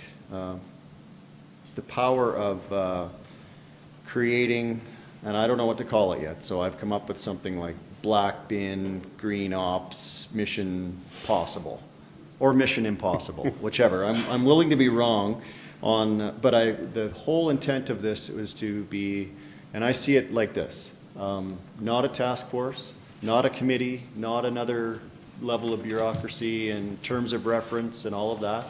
I would like the director of waste, I'm going to go read over, manager waste and recycling, I'm terrible with these titles, Fabrizio and I to approach a few of the very hard-nosed, determined residents that don't feel they are capable of conforming to biweekly pickup, and challenge them. And a few of them have already accepted on Facebook. I would need council to endorse this, so that's why I'm kind of doing my preamble tonight. For us to go out on a really badly filmed selfie type video on Facebook with the permission of these few, permission to go through their garbage on Facebook in front of everyone and see if we can create the diversion that we're asking. And I would like to do that with the open mind of, hey, maybe there are some that can't. Or maybe there's a change to this bylaw we can make that will accommodate those people and still get our goal. So if council will allow this Black Ops, Black Bin, Mission Impossible and I only see it as a few residents, not 150. I have a few other issues that we're dealing with that I can't spend all my time collecting waste on people's driveways, right? But I think that our education program, while awesome, also was a tag that people were made to feel like they were getting a ticket. And I know that's was not the intent. It was an education. You could have done this different. You could have done that better. This is where this goes. That is where this could have gone. It was not, we're not picking up your bins. That was for other reasons outlined in the bylaw. But the ticketing and the making people wrong is what I'd like to change. I'd like to approach this from a different way where we actually go out and do some more work on this. Allow the community to get behind, and what my ultimate goal would be to empower those residents to actually become leaders in what we're asking them to do. So that would be what I would like to do with this special group, is the education. And that is, I think, what motion option 1 is. We've heard from Jade tonight about recycling and straws and plastics. Like, this is the future. This is coming. whether we want it or not. So my view is we deal with it. I think we need to do a little bit more education, and that the time to do so, so put second reading on the floor and postpone third, or just don't have it for now, so that we can have this adjustment period, get people on board, and then get it going. So that is what the intent of option one is. So that was a long speech that started poorly. Councillor Wilson. I certainly appreciate our Operation Green Ops and support that. It's a fine idea. I like that. You've got a name. Yeah. He just came to you. Oh, there we go. Okay. However, I'd like to motion option 2 because 1 year ago I voted against biweekly pickup as a deferral and opportunity for public education to reduce landfill waste and encourage more recycling. I'd like to thank Mr. Fabrizio Bertolo for his and the whole waste and recycling team. Excellent work on the public education. You guys do great stuff. The videos are incredible. I understand the economic case for biweekly garbage collection as well as the environmental case that we've been talking about to encourage more recycling. I'm uncomfortable with the current proposals. I see that families cannot fit all of their garbage into one small bin every second week as being unfairly uncharged with the current proposal in front of us. I understand the current one-time $45 cost of an extra black bin. However, charging the homeowner an extra $13 per month for an extra bin pickup does not make sense to me when the collection team is already there to pick up the first bin in the first place. While I believe in user pay systems and highly encourage our community recycling measures, I don't consent to unfairly penalizing those that cannot meet these fairly strict standards in my estimation. So I would propose a proposal that would lower the extra monthly pickup fee while still encouraging more recycling and giving those able to comply with one black bin pickup every 2 weeks the lowest possible pickup fee. So I suppose I'm sending back to administration to find a way to reduce that $13 a month, which I think is an extraordinary burden upon people that can't fit all their garbage in one bin every 2 weeks. Otherwise, I like the every second week pickup. Mouthful. And I think we can accommodate that by passing second reading, and then we can make changes at third reading. Okay. Yeah. So I'm fine with that, but we need to make a slight amendment to come back with to reduce that per month cost per extra bin. Yeah. Councillor Flowers? So I am in favor of option 1 because I like the idea of talking to people and educating a little bit more. Some people haven't paid close attention to what we're up to and are quite shocked by the changes. And people get busy and they just don't follow what's happening. I did meet someone that's been very vocal on Facebook, and he's agreed to come forward and get involved and look at his garbage with us, and I'd like to be part of that if that happens. There's some things that I don't like about the situation as far as every 6 months having to go back and get another application for the bags. I think if you have babies and health problems, a year would be more suitable, in my opinion. I think the health situation is going to be really hard to monitor, and you have to really define what kind of health factors play into it. I really like the app situation where you can get a reminder, because if you miss the 2 weeks, then 4 weeks is going to be a long time. I too thought that the price of $13 a month was a bit high. And I also wondered about looking at the hours for the Eco Center. If we could lengthen those out a bit, it might be helpful. And one concern about the pickup of the furniture, I wondered if you've thought about the fact that some people might throw out things that are still pretty good rather than driving them over to Home Treasures or Home Reno Heaven, and it might be more in the landfill than less. We thought about that. Actually, Home Treasure, they do provide a pickup service for free if you have furniture in good conditions. So we need to work on our communication strategy in order to make it clear to everybody that we won't collect material that is in good state, but they will have to contact Home Treasure for that. We want to just only pick up stuff that has to go to the landfill in any case. So of course our priority is reduce, reuse, recycle. in this case, and after that is disposal. So of course we will need to work on that and make sure that residents are not putting out material that is still reusable by someone else. Okay, thank you. Councillor McFadden? Yeah, before we vote, I will want a clarification where we're at. I think we're all on the same page, that we're supporting option one with some amendments that we would like to see after the feedback, working with the group, see those final amendments to it at third reading, if I'm following this, and this will come back in February. Excuse me. So anyhow, but overall, I'm very happy with where we're going on this. It's one of those great opportunities when being environmentally responsible and financially responsible line up. Those people that are already stepping up and sorting their garbage responsibly, as you know, are able to like save themselves money. And I would hate to have those people, as 50% plus of our residents who are already there, have to pay extra next year for a service that they don't actually need. And I think we need to, you know, respect and reward those people that are actually moving ahead with that. So, and I really do applaud the number of the different ways of addressing those that have challenges, the extra bags, the extra bins. I would love us to move to that large item pickup. I think that's a real gap that's challenging for a lot of people. And I agree with Councillor Flowers, making that term a year if people need that. So I think we're well on the way, and we, with some like slight tweaks to it, but I definitely think this is something we have to take advantage of and make the right environmental and financial choice at the same time. Councillor Federico? Thank you, Mr. Bartolo. It's hard to argue with you and Mr. Deans on your different strategies, obviously, to make the environment a better place. I don't think anybody up here can argue with that.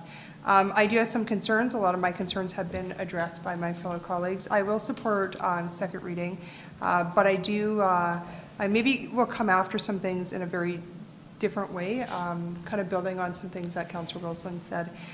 You know, when I look at the 2155, which would be the status quo if we stayed weekly, and it'll go up by 2.3% for each family, it would work out to 50 cents a month or $6 per year. So now when I look at the people who will be non-compliant, the people who maybe can't meet those measures, when I calculated out their costs, we'd be looking at $201 per year. That is what it would cost them for the extra bin plus the extra cost. I would like us to find a middle ground, going from $6 to charging each family per year to $201 seems like an awfully high ratio to me, that I would like to see that number either not necessarily come down, but perhaps we could take a look at maybe a different way of looking at it. You know, perhaps families that couldn't meet right away, they couldn't be compliant to this. Maybe they could pay for their bin, but maybe after a year, if they're willing to meet the standards, they would get their money back. Perhaps those carts that they would then, you know, they could have their money back, they would return their cart, maybe those become replacement carts. I would just like us to look for a different way. I'm all for a user-pay system, but I don't believe, I couldn't support what is in front of me from $6 to 201. To me, it's just, there's no middle ground there. And I think that, you know what, it's not just looking at, you know, your regular dynamic family of, you know, 2.2 kids. I think you've got to take a look that some people have grandparents living with them, some people have boarders living with them, some people have 3 teenage boys, and I got to tell you, maybe they shop at Costco every week. Not my place to judge, so I think that we just need to find some sort of middle ground, and I do agree with Councillor Flowers and Councillor McFadden about changing that care and compassion to a 1-year term.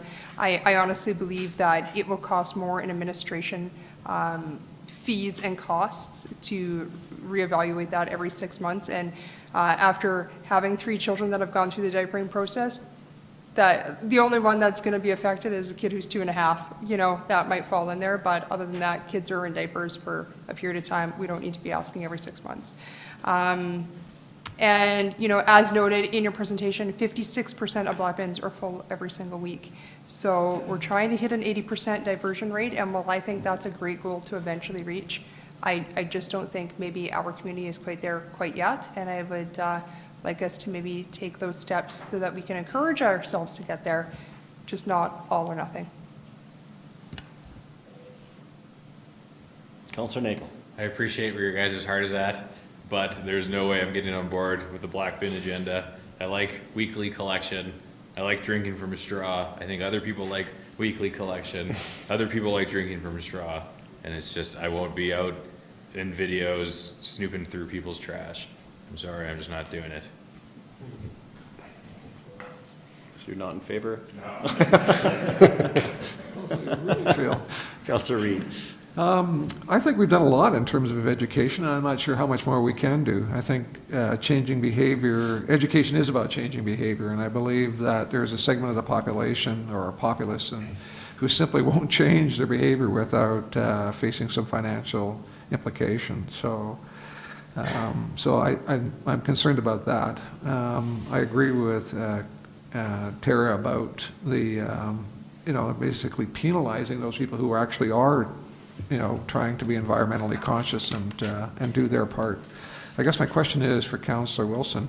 So if I understand what you're trying to get at is you're trying to find out what the actual cost is to the user. So you support the principle of user pay.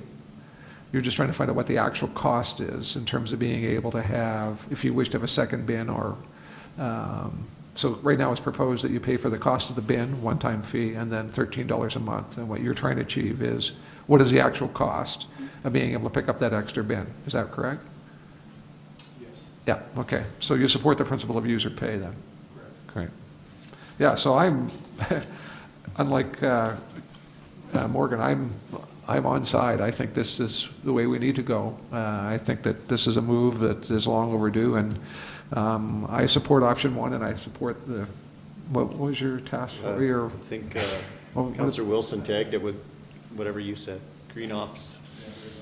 But yeah, I think we need to recognize at some point that there's a segment of the population that simply will not, no matter what form of education you apply, look to change behavior, because you're going to have to, unfortunately, put some financial implication or penalty to encourage them to do so.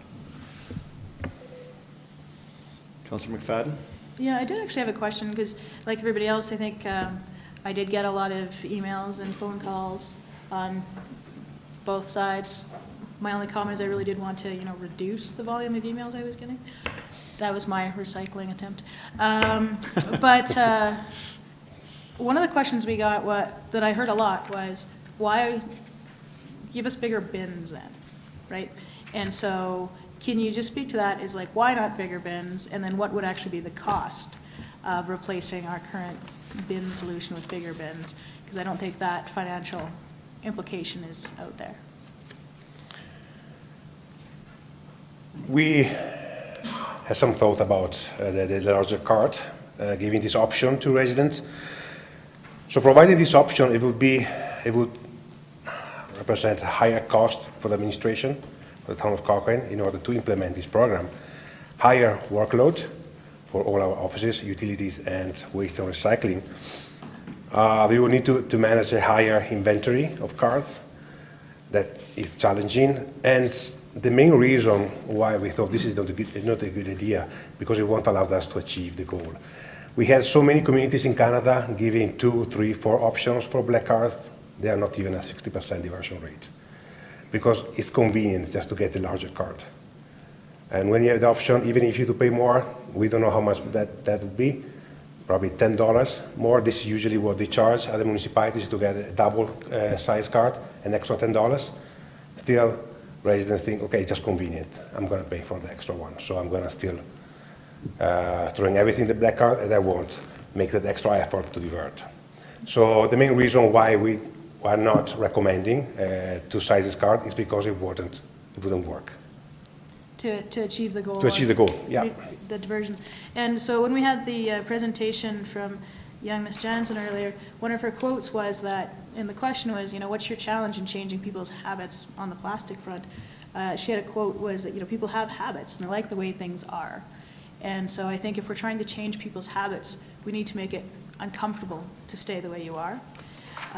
So I think we're on the right track. I just wanted to get that answer out there. And I think one of the things I was thinking about today was that people are forgetting where we were like 10, 15 years ago, when you could throw out your garbage, you had 2 metal bins that were about this high, and that's all you could throw out.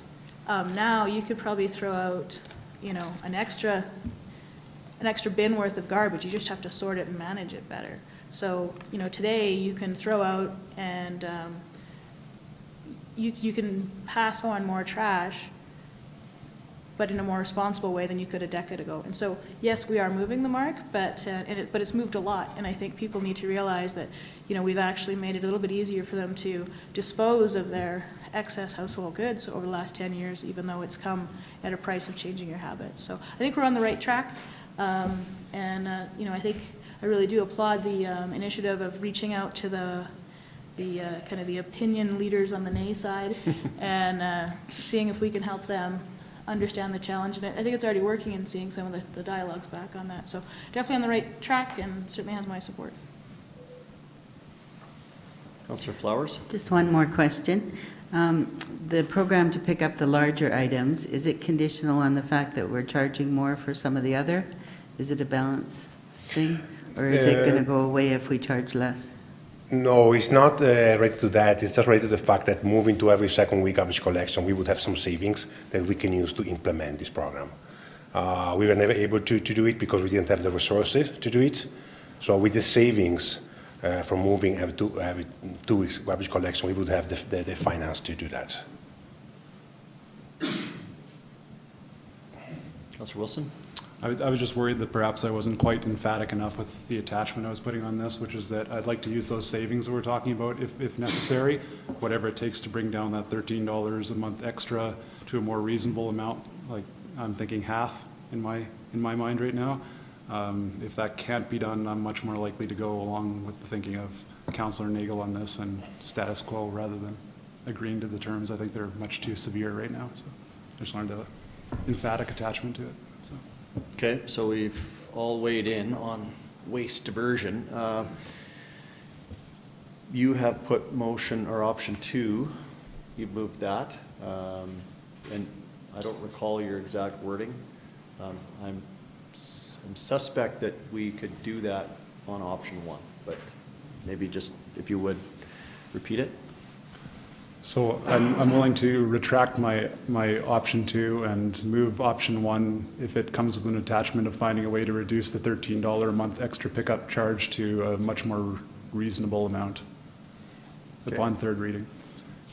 The intent would be that we could make any change we want after doing our education program. We may come up with something we haven't even thought of yet. That's right. Okay. So with that in mind as well.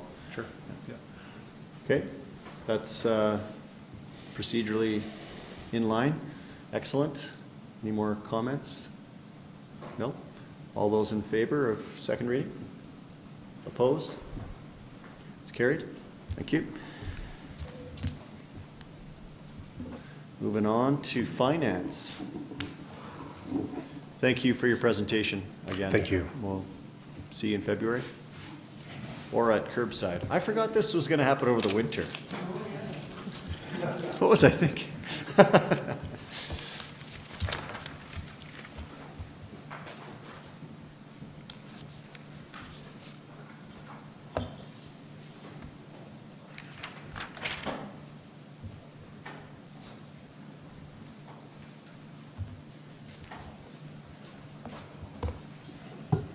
Mr. Devanna. All right, thank you very much. / Senior Leader of Finance. Finance. Corporate Services.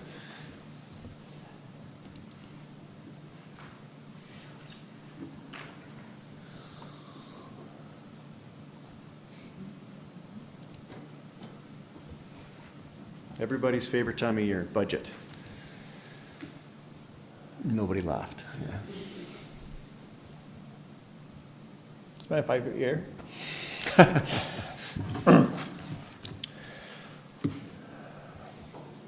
All right, thank you very much.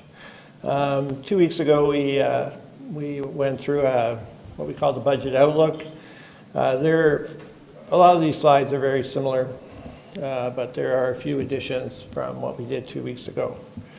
And so I'm going to go through it, and you should know I'm really thankful for the staff. We've been a little bit short-staffed in the finance department, with our Director of Corporate Services, and our Manager of Financial Services also moved on in May or June. So the senior team, the management team, the staff, the communications team, and some of the administrative staff have done a tremendous job to get us to this point, and I just want to thank them for all that.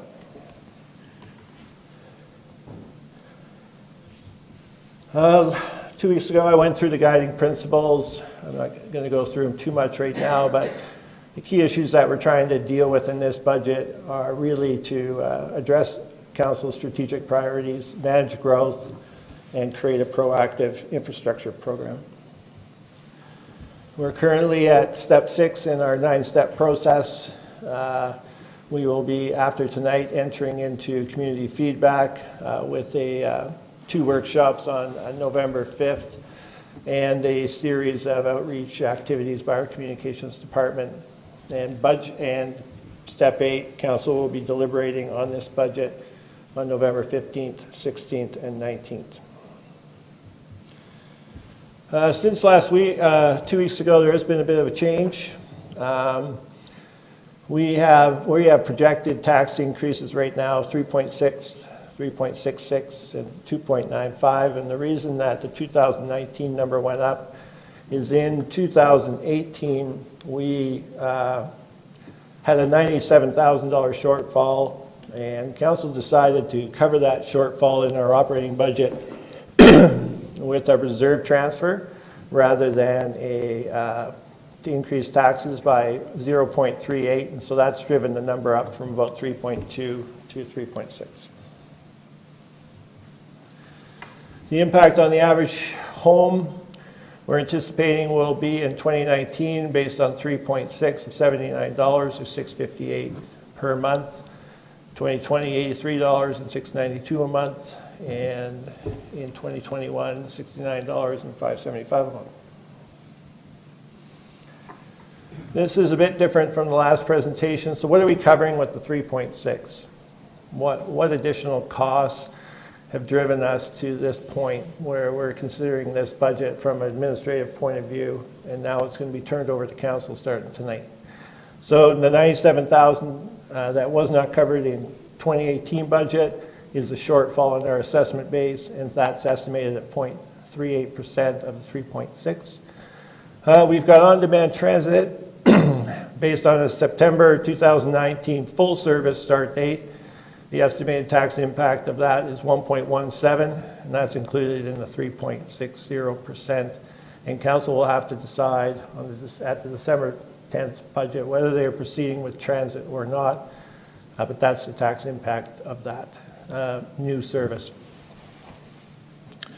Council asked administration to work on reducing our infrastructure gap, and they asked us to include for consideration 2% more each year in 2019, 2020, 2021. The impact of that is approximately 514 each year, and this is incremental increases, 514, then $1 million, then 1.5, all captured within the 3.6 for the 2% increase this year. And so and then all of our inflationary reclassifications, overtime, step increments, all that for both staff and for Council have been captured within the 3.60. So really this is what's been driving the property tax increase for 2019. I thought I would give you a slide that would also outline what's being covered by the 4% growth, so that you can clearly delineate between the two categories. And so these are our growth-related expenses. So we've added 7.5 FTEs to hire staff to support growth, approximately $725,000 worth of net cost.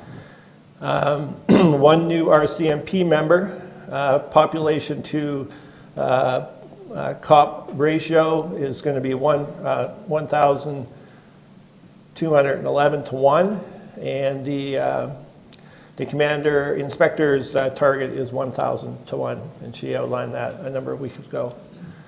We are at 1355 when she did the last presentation, so we are making improvements if we add a member. Community grant program, Staff will be recommending $380,000. It was $360,000 last year. You will see when you get a copy of the budget that there are some unfunded requests to the tune of about $120,000. So you'll have to consider those on the merits and decide what you're going to do.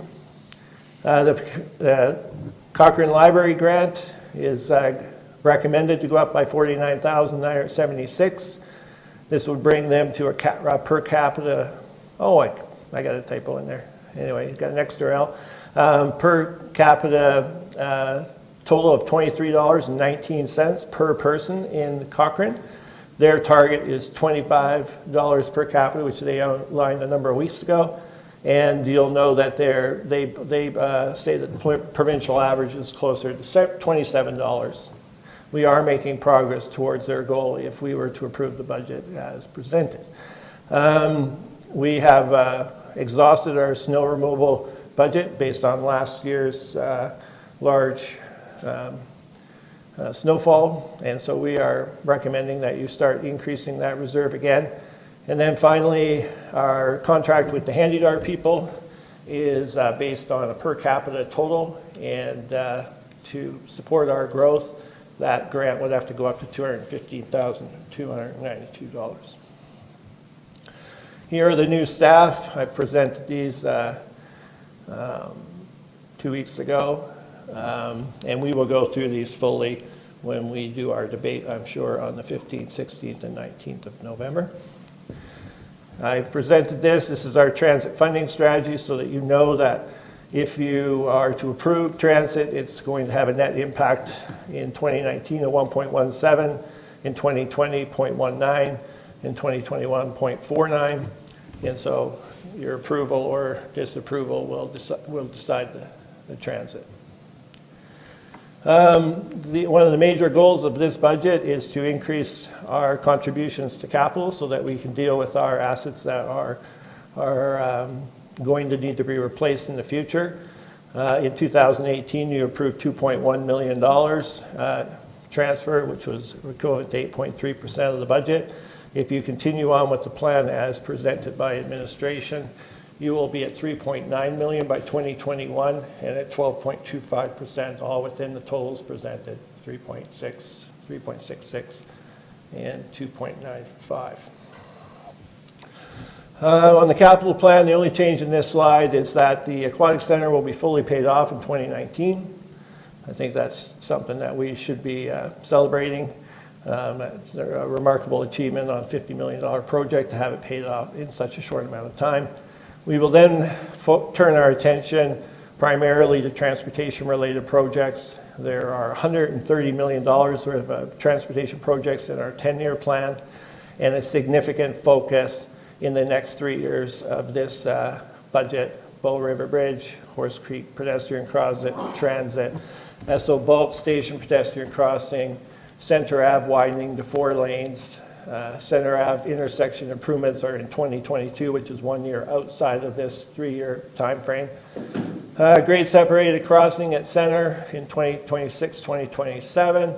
An ongoing focus on our fleet replacement, wastewater replacement, and we've even put in a placeholder for potential arts, culture, innovation library center in 2025. And we put in the CRL funding that we have, so it's not tax supported. Our debt schedule, I've shown you this before, but the green line incorporates the RCMP building in 2020. Right now we're at 15% of our debt limit for tax-supported debt, and at the end of the 10-year term we'd be at 20. The red line is or the blue line is the percentage of council's approved limit, and the difference between the green line and the blue line is off-site levy supported debt to do all the transportation projects that council's asked us to do, and that's why we push ourselves to 75% in 2021, which is really completing the bridge and the wastewater projects, and 75% again in 2027, which is your grade separated crossing. This is a summary. It's a bit hard to see. But what this is intended to do is to show you what the total municipal taxes are going to be, which is the top line. They're going to move to $2,270 from $2,191. If you support the increases in our utilities that we're requesting, water will go from $370 from $346 a year.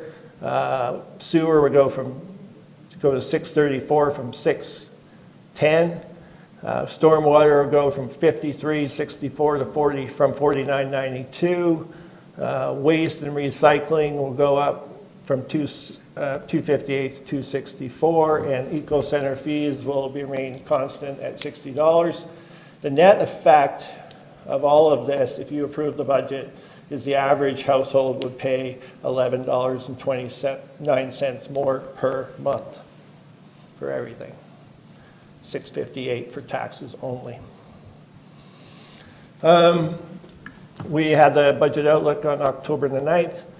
On October the 22nd is today. We're doing the presentation, and we will release this budget to the media, to council, to senior management, and this evening we'll be providing you with a copy of this document. We will then start our outreach campaign the 17th to November 19th. We'll have our 2 outreach conversation cafe sessions on the 5th, one in the daytime, one in the evening. And then our outreach campaign will go on for the next month, and then we're going to meet, and we're going to go through this document page by page by page, department by department, and you will debate each section, make recommended changes, and whatever changes that you make on those dates, recommended changes will be incorporated into the new budget, and that will be presented to you on December the 10th for adoption. That's my presentation for tonight. Well, thank you, Mr. Devan. I know and you have done a great deal of work on this document in the past few weeks. Every time I walk down the hall and ask you what you're doing, you look over your glasses at me and right, budget. It's been that answer for quite a few days in a row, weeks in a row. So I appreciate all the time that you've spent, and I do appreciate the comments in return to the rest of staff that have had to help you and pick up the heavy lifting with some of the vacancies that we're dealing with. So I do appreciate what you've done to get us to tonight, and I look forward to seeing the document in all its detail and debating all of it as you've outlined with next steps. So thank you for that. I think we're looking for a motion. Yeah, the motion is to receive the draft 2019-21 budget as information and approved special council meetings for November 15th, 16th, 19th, 2018 to debate the proposed budget. That's the motion in this. Okay, is someone willing? Okay, Councillor Flowers? I will move the recommended action about approving the draft budget and the dates listed there for debating the budget. I just had 2 questions. So we don't have any input into it until after the public's looked at it? The way we do it is that we gather all of the input, and then the way this works is this is a staff budget. We own this, administration owns this until tonight. Your input that you had would have been earlier in the year when you indicated to me that you would like us to address the infrastructure gap, you would like to have 3% budgets. So you gave us those basic instructions. And so now we go out to the public and we get feedback on this document. And we bring you all that feedback on the 15th, 16th, and 19th of November. And then you turn it, you will make whatever recommendations you're going to make, and then the budget becomes yours at that point. Thank you. My other question is, who is Handy Dart? Did I use that? Oh, it's the Rocky View, like. Handy Bus. Handy Bus. Oh, Handy Bus. Okay. I thought that's a term I'd never heard before. Thank you. And that's me putting the other budget. That's, and I don't know everything around here. Councillor Federico. Thanks for the presentation. I only had one question, and that was surrounding the dates and the change. In the last term, it was always Friday, Saturday deliberations and Monday, and all of a sudden we're looking at a Thursday, Friday, Monday.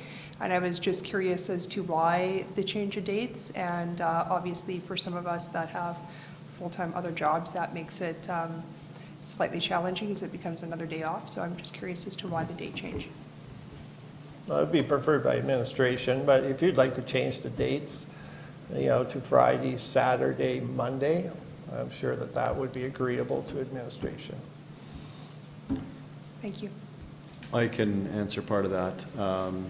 Administration did come to me as well with reflection on the dates. I picked Thursday, Friday, Monday. Monday is already a strategic session, so we're already sitting at that time.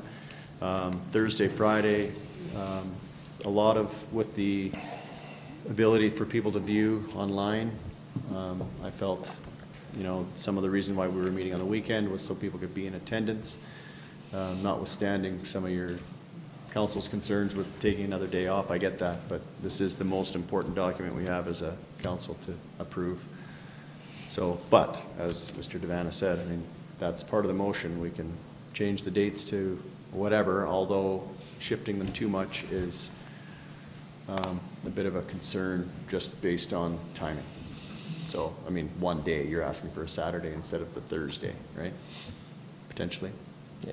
You really can't make it later. No. We won't be able to make the, it has to be in that little window. But if it's on Saturday or, that's up to you guys. Okay. Yeah, just in terms of dates, I appreciate what's being said. I think two things. One is it's kind of nice for staff to actually be there and not have to work another day. The other thing is I actually took these dates and have planned for around my work. So I have a strategic retreat on that Saturday and changed it to accommodate this schedule for 25 other people. So it would be a real problem for me. I would not be able to attend this Saturday, having already made that commitment to these other people. So.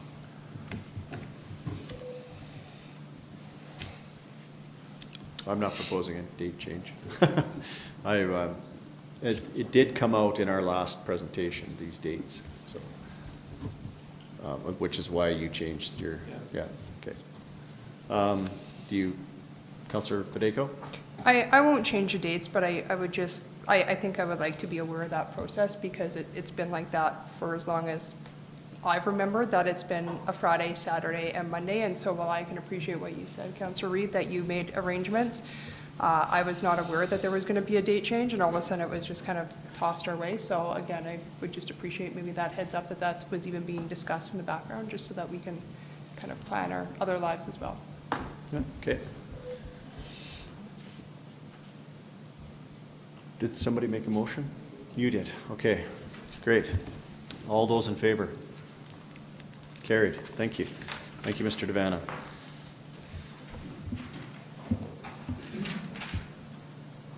Motions on notice. Councillor Wilson.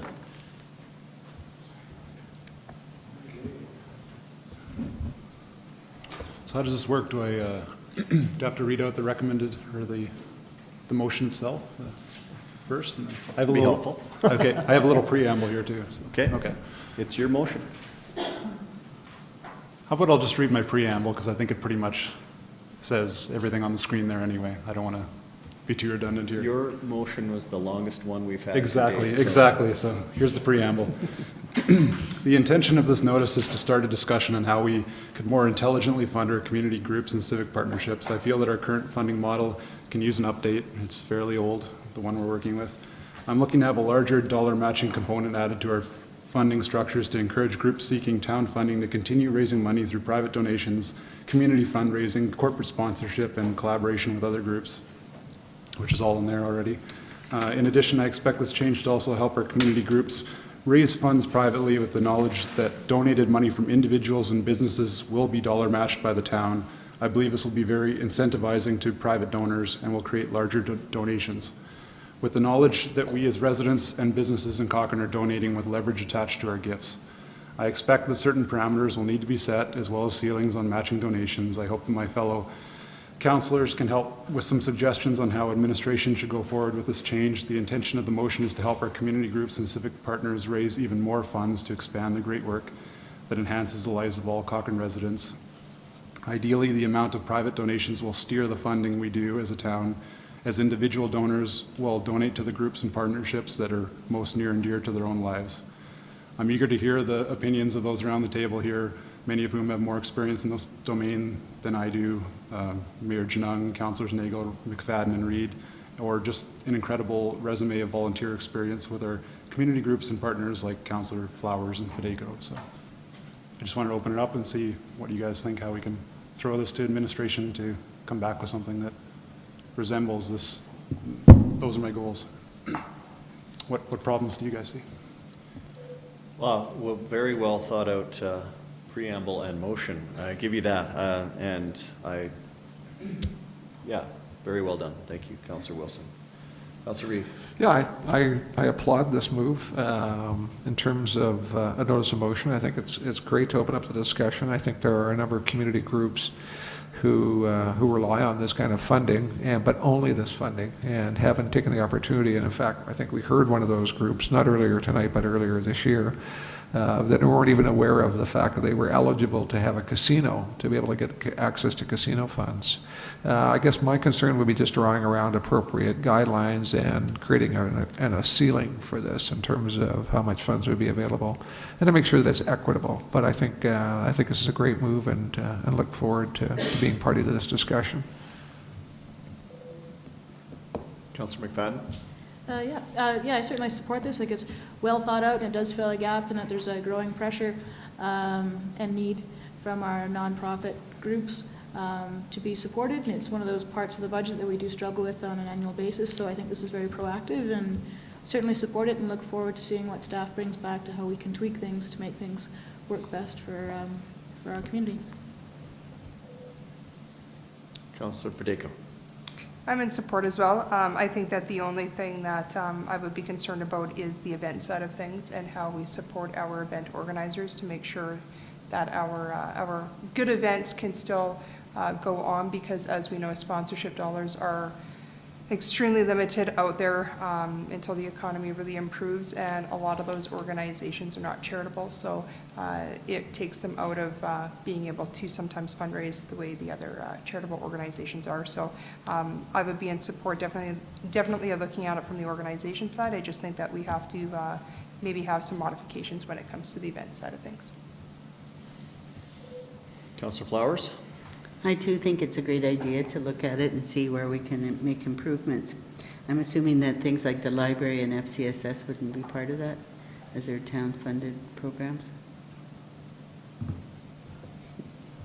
I'm eager to hear what the administration might come back with on that. I would even be agreeable to hearing some amount of dollar matching with them as well, although we need to be creative, because obviously they would need base amounts of funding. So I'd even be encouraged to hear a dollar matching with those involved too.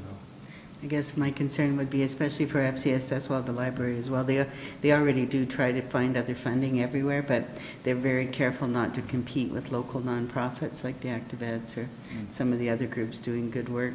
So being mindful of that, we wouldn't want to force them to have to compete. The other thing, what was it? Yeah, just not adding bureaucracy. Like, if we can find a way to make it more fair and some criteria for us without adding too much bureaucracy and stress to them. And hearing from them themselves, they probably have some creative ideas and things that they could add to the picture.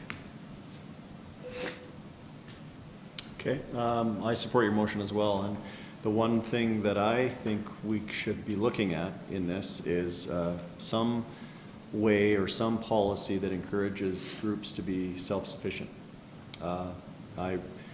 I think, and I'm not going to pick on anyone, but I think I echo Councillor McFadden's words. Like, it's a difficult part of every budget of choosing one group over another, and I want to avoid that.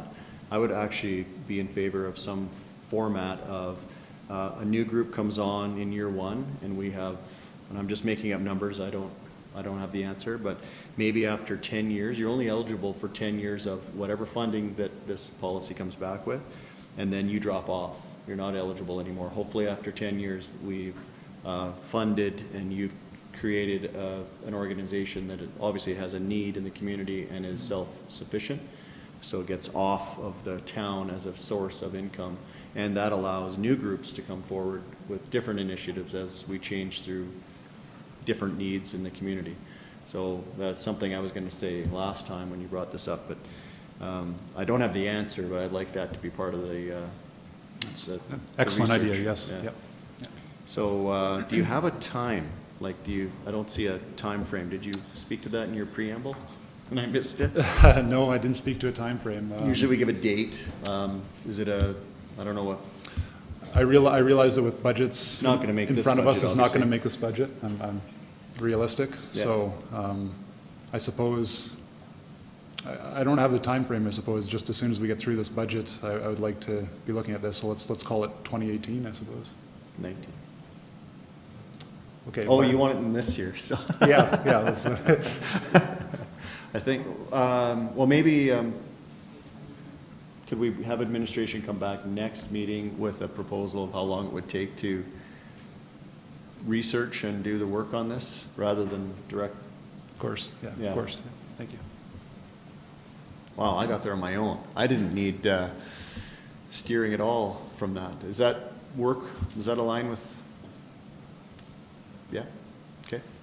I want to be mindful of workload and that there's other things that take Yeah. priority over this, Yeah. so yeah, that's good. Perfect, okay. Everybody's clear on the motion and the time frame? Yeah. So directing administration to come back next meeting with a workflow chart on this. Yeah. Okay, all those in favor? Carried. Thank you for your motion, Councillor Wilson.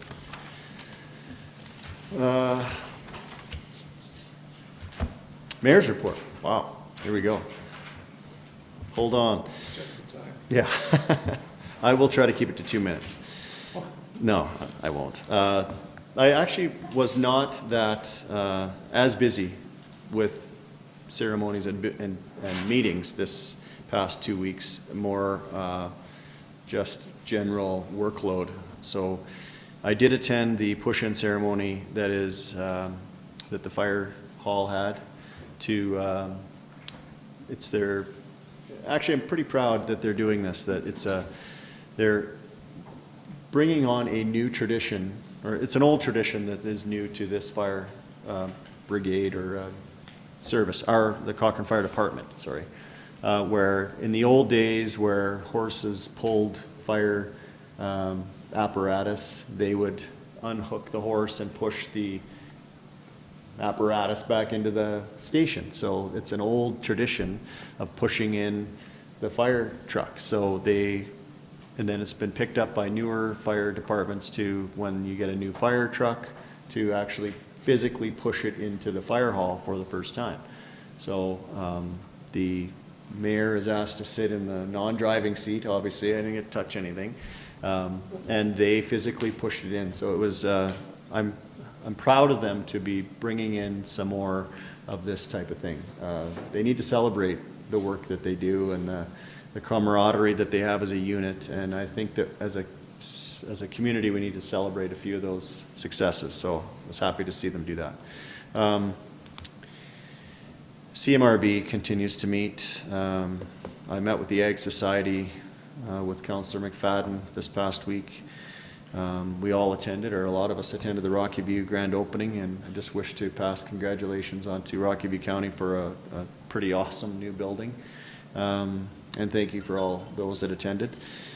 I had the opportunity to be invited to a leader of the opposition party, the UCP. Jason Kenney was in town, attended, listened to his listened to him speak. It was a similar message to what we've heard him say before, as council has been in attendance to those things. I did ask him questions about MSI funding and sustainable legislated long-term funding for communities. He obviously can't promise anything not being in power yet, but I wanted to make that message clear on our behalf. And then I'll just sum up the last part of the week. I spent 2 days with the CAO, Mr. Devanna, in Beaumont. I'll just say Edmonton, pretty much Edmonton. Beaumont, where they hosted the mid-sized cities mayors and CAOs caucus, super long MCC we're going to call it, I think, from now on. 22 communities of similar size to Cochrane, the largest being Red Deer and Lethbridge, where we get together every 6 months and discuss issues that we share, advocacy to the province on similar initiatives that we share, because we're in similar size and similar, place in our community. So very good to be a part of those talks. The discussion around the table was around what can we do with the election coming up in the spring at the province to help move and be a single voice as these communities, which represent 1.4 million voters or people in Alberta, larger than Edmonton, larger than Calgary. 40% of the MLAs come from these 22 communities. What can we do with our voice at this table to shift the thinking of the province? And that is and what we came up with was MSI. Long-term, legislated, sustainable funding that we can budget on for a long term. We're being asked as municipalities to have 3-year, longer-term budgets, and we're only been given funding to 2022 to do so with. So it's kind of anyways, you get the gist of it. So our next meeting, and it moves around from each community. We each just take turns hosting this. And we made a motion at the board table on Friday that the next meeting would be in January. We're moving it up so that we're going off the 6-month schedule to align to be ahead of the next election, provincial election, so that we can align ourselves, have our message, and then deliver that message to each of the party leaders. We're going to invite them to that meeting, and Cochrane is going to host. So I'm actually pretty excited about that. If we can get the sitting premier and all the party leaders to come to Cochrane to listen to this group, if we get to tour them around our community, see what Cochrane is, see the needs of Cochrane, and then hear the voice of this massive group of communities. So it is a little bit of a budget ask. I think we have it already within our coffers to do a hosting of this sort of 50 or so people of all over the province coming to Cochrane. I think it's a good move, so I'm pretty excited about that. So that's what happened on Thursday, Friday, and then Saturday I did attend I'll keep this brief too, the regimental ball for the RCMP. I was very honored to be asked to go and represent Cochrane. It was, I actually kind of took it for granted that I was being asked to speak at another engagement. I got there. It was very moving to see 50 or so RCMP members all dressed in their serge, their decorative uniform, with their spouses, and the Southern Alberta, I forget her title, but she's in charge of all of Southern Alberta RCMP, was in attendance. And they set a table for a single plate, which was served with the glass upside down and a red rose, and it was for their fallen comrades, and there was a toast, and it was very moving ceremony. And so I was able to speak at that, and we all got a coin to commemorate the event, and they're hoping to do this annually. It's something that they've kind of lost, but they're trying to get back. And I'm very proud of them for doing that too. So it was at Glen Eagles. That's what I've been up to. Anybody else have a report? Councillor Federico? I just wanted to make a couple notes. One, I did send out an email, I don't know, maybe last week after CPC, and I know that Drew got that email, but I wanted to commend Drew's staff, Amanda, Riley, Adam, I don't want to forget anybody. Nicole. They did a fantastic job at just making our process that much easier. And when I talked to Riley afterwards, you know, they went out and took pictures for us, and I think that whole process just made our job 10 times easier. So I just wanted to thank them for their hard work and the extra effort that they put in. FCSS will be, at our next meeting in on November 7th, we'll be doling out $120,000 back into the community to support organizations. So we are just deciding where the $50,000 and the $70,000 goes to. So we are taking a look at those grant opportunities. Other than that, it's a great weekend coming up in Cochrane. There's lots of stuff going on. On Wednesday, we are with the Chamber of Commerce. Friday, I get to judge pumpkins at the Cochrane Pumpkin Lantern Festival, and then it's a fundraiser for Big Hill Haven on Saturday. So lots of great stuff going on. Always something going on in Cochrane. Councillor Reid. Just to reiterate, the Rocky View County grand opening of that building, that is an incredible facility. Tara and I had the opportunity to have a private tour of their council chambers, which was really impressive. And you know, I hope we just recognize that this is a big accomplishment for them.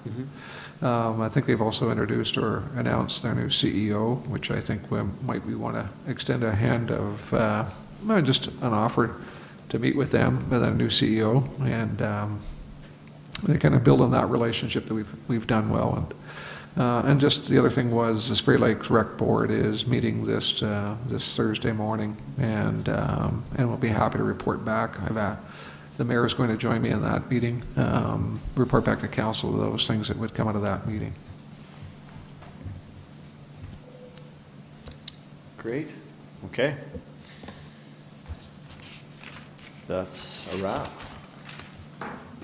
We are adjourned.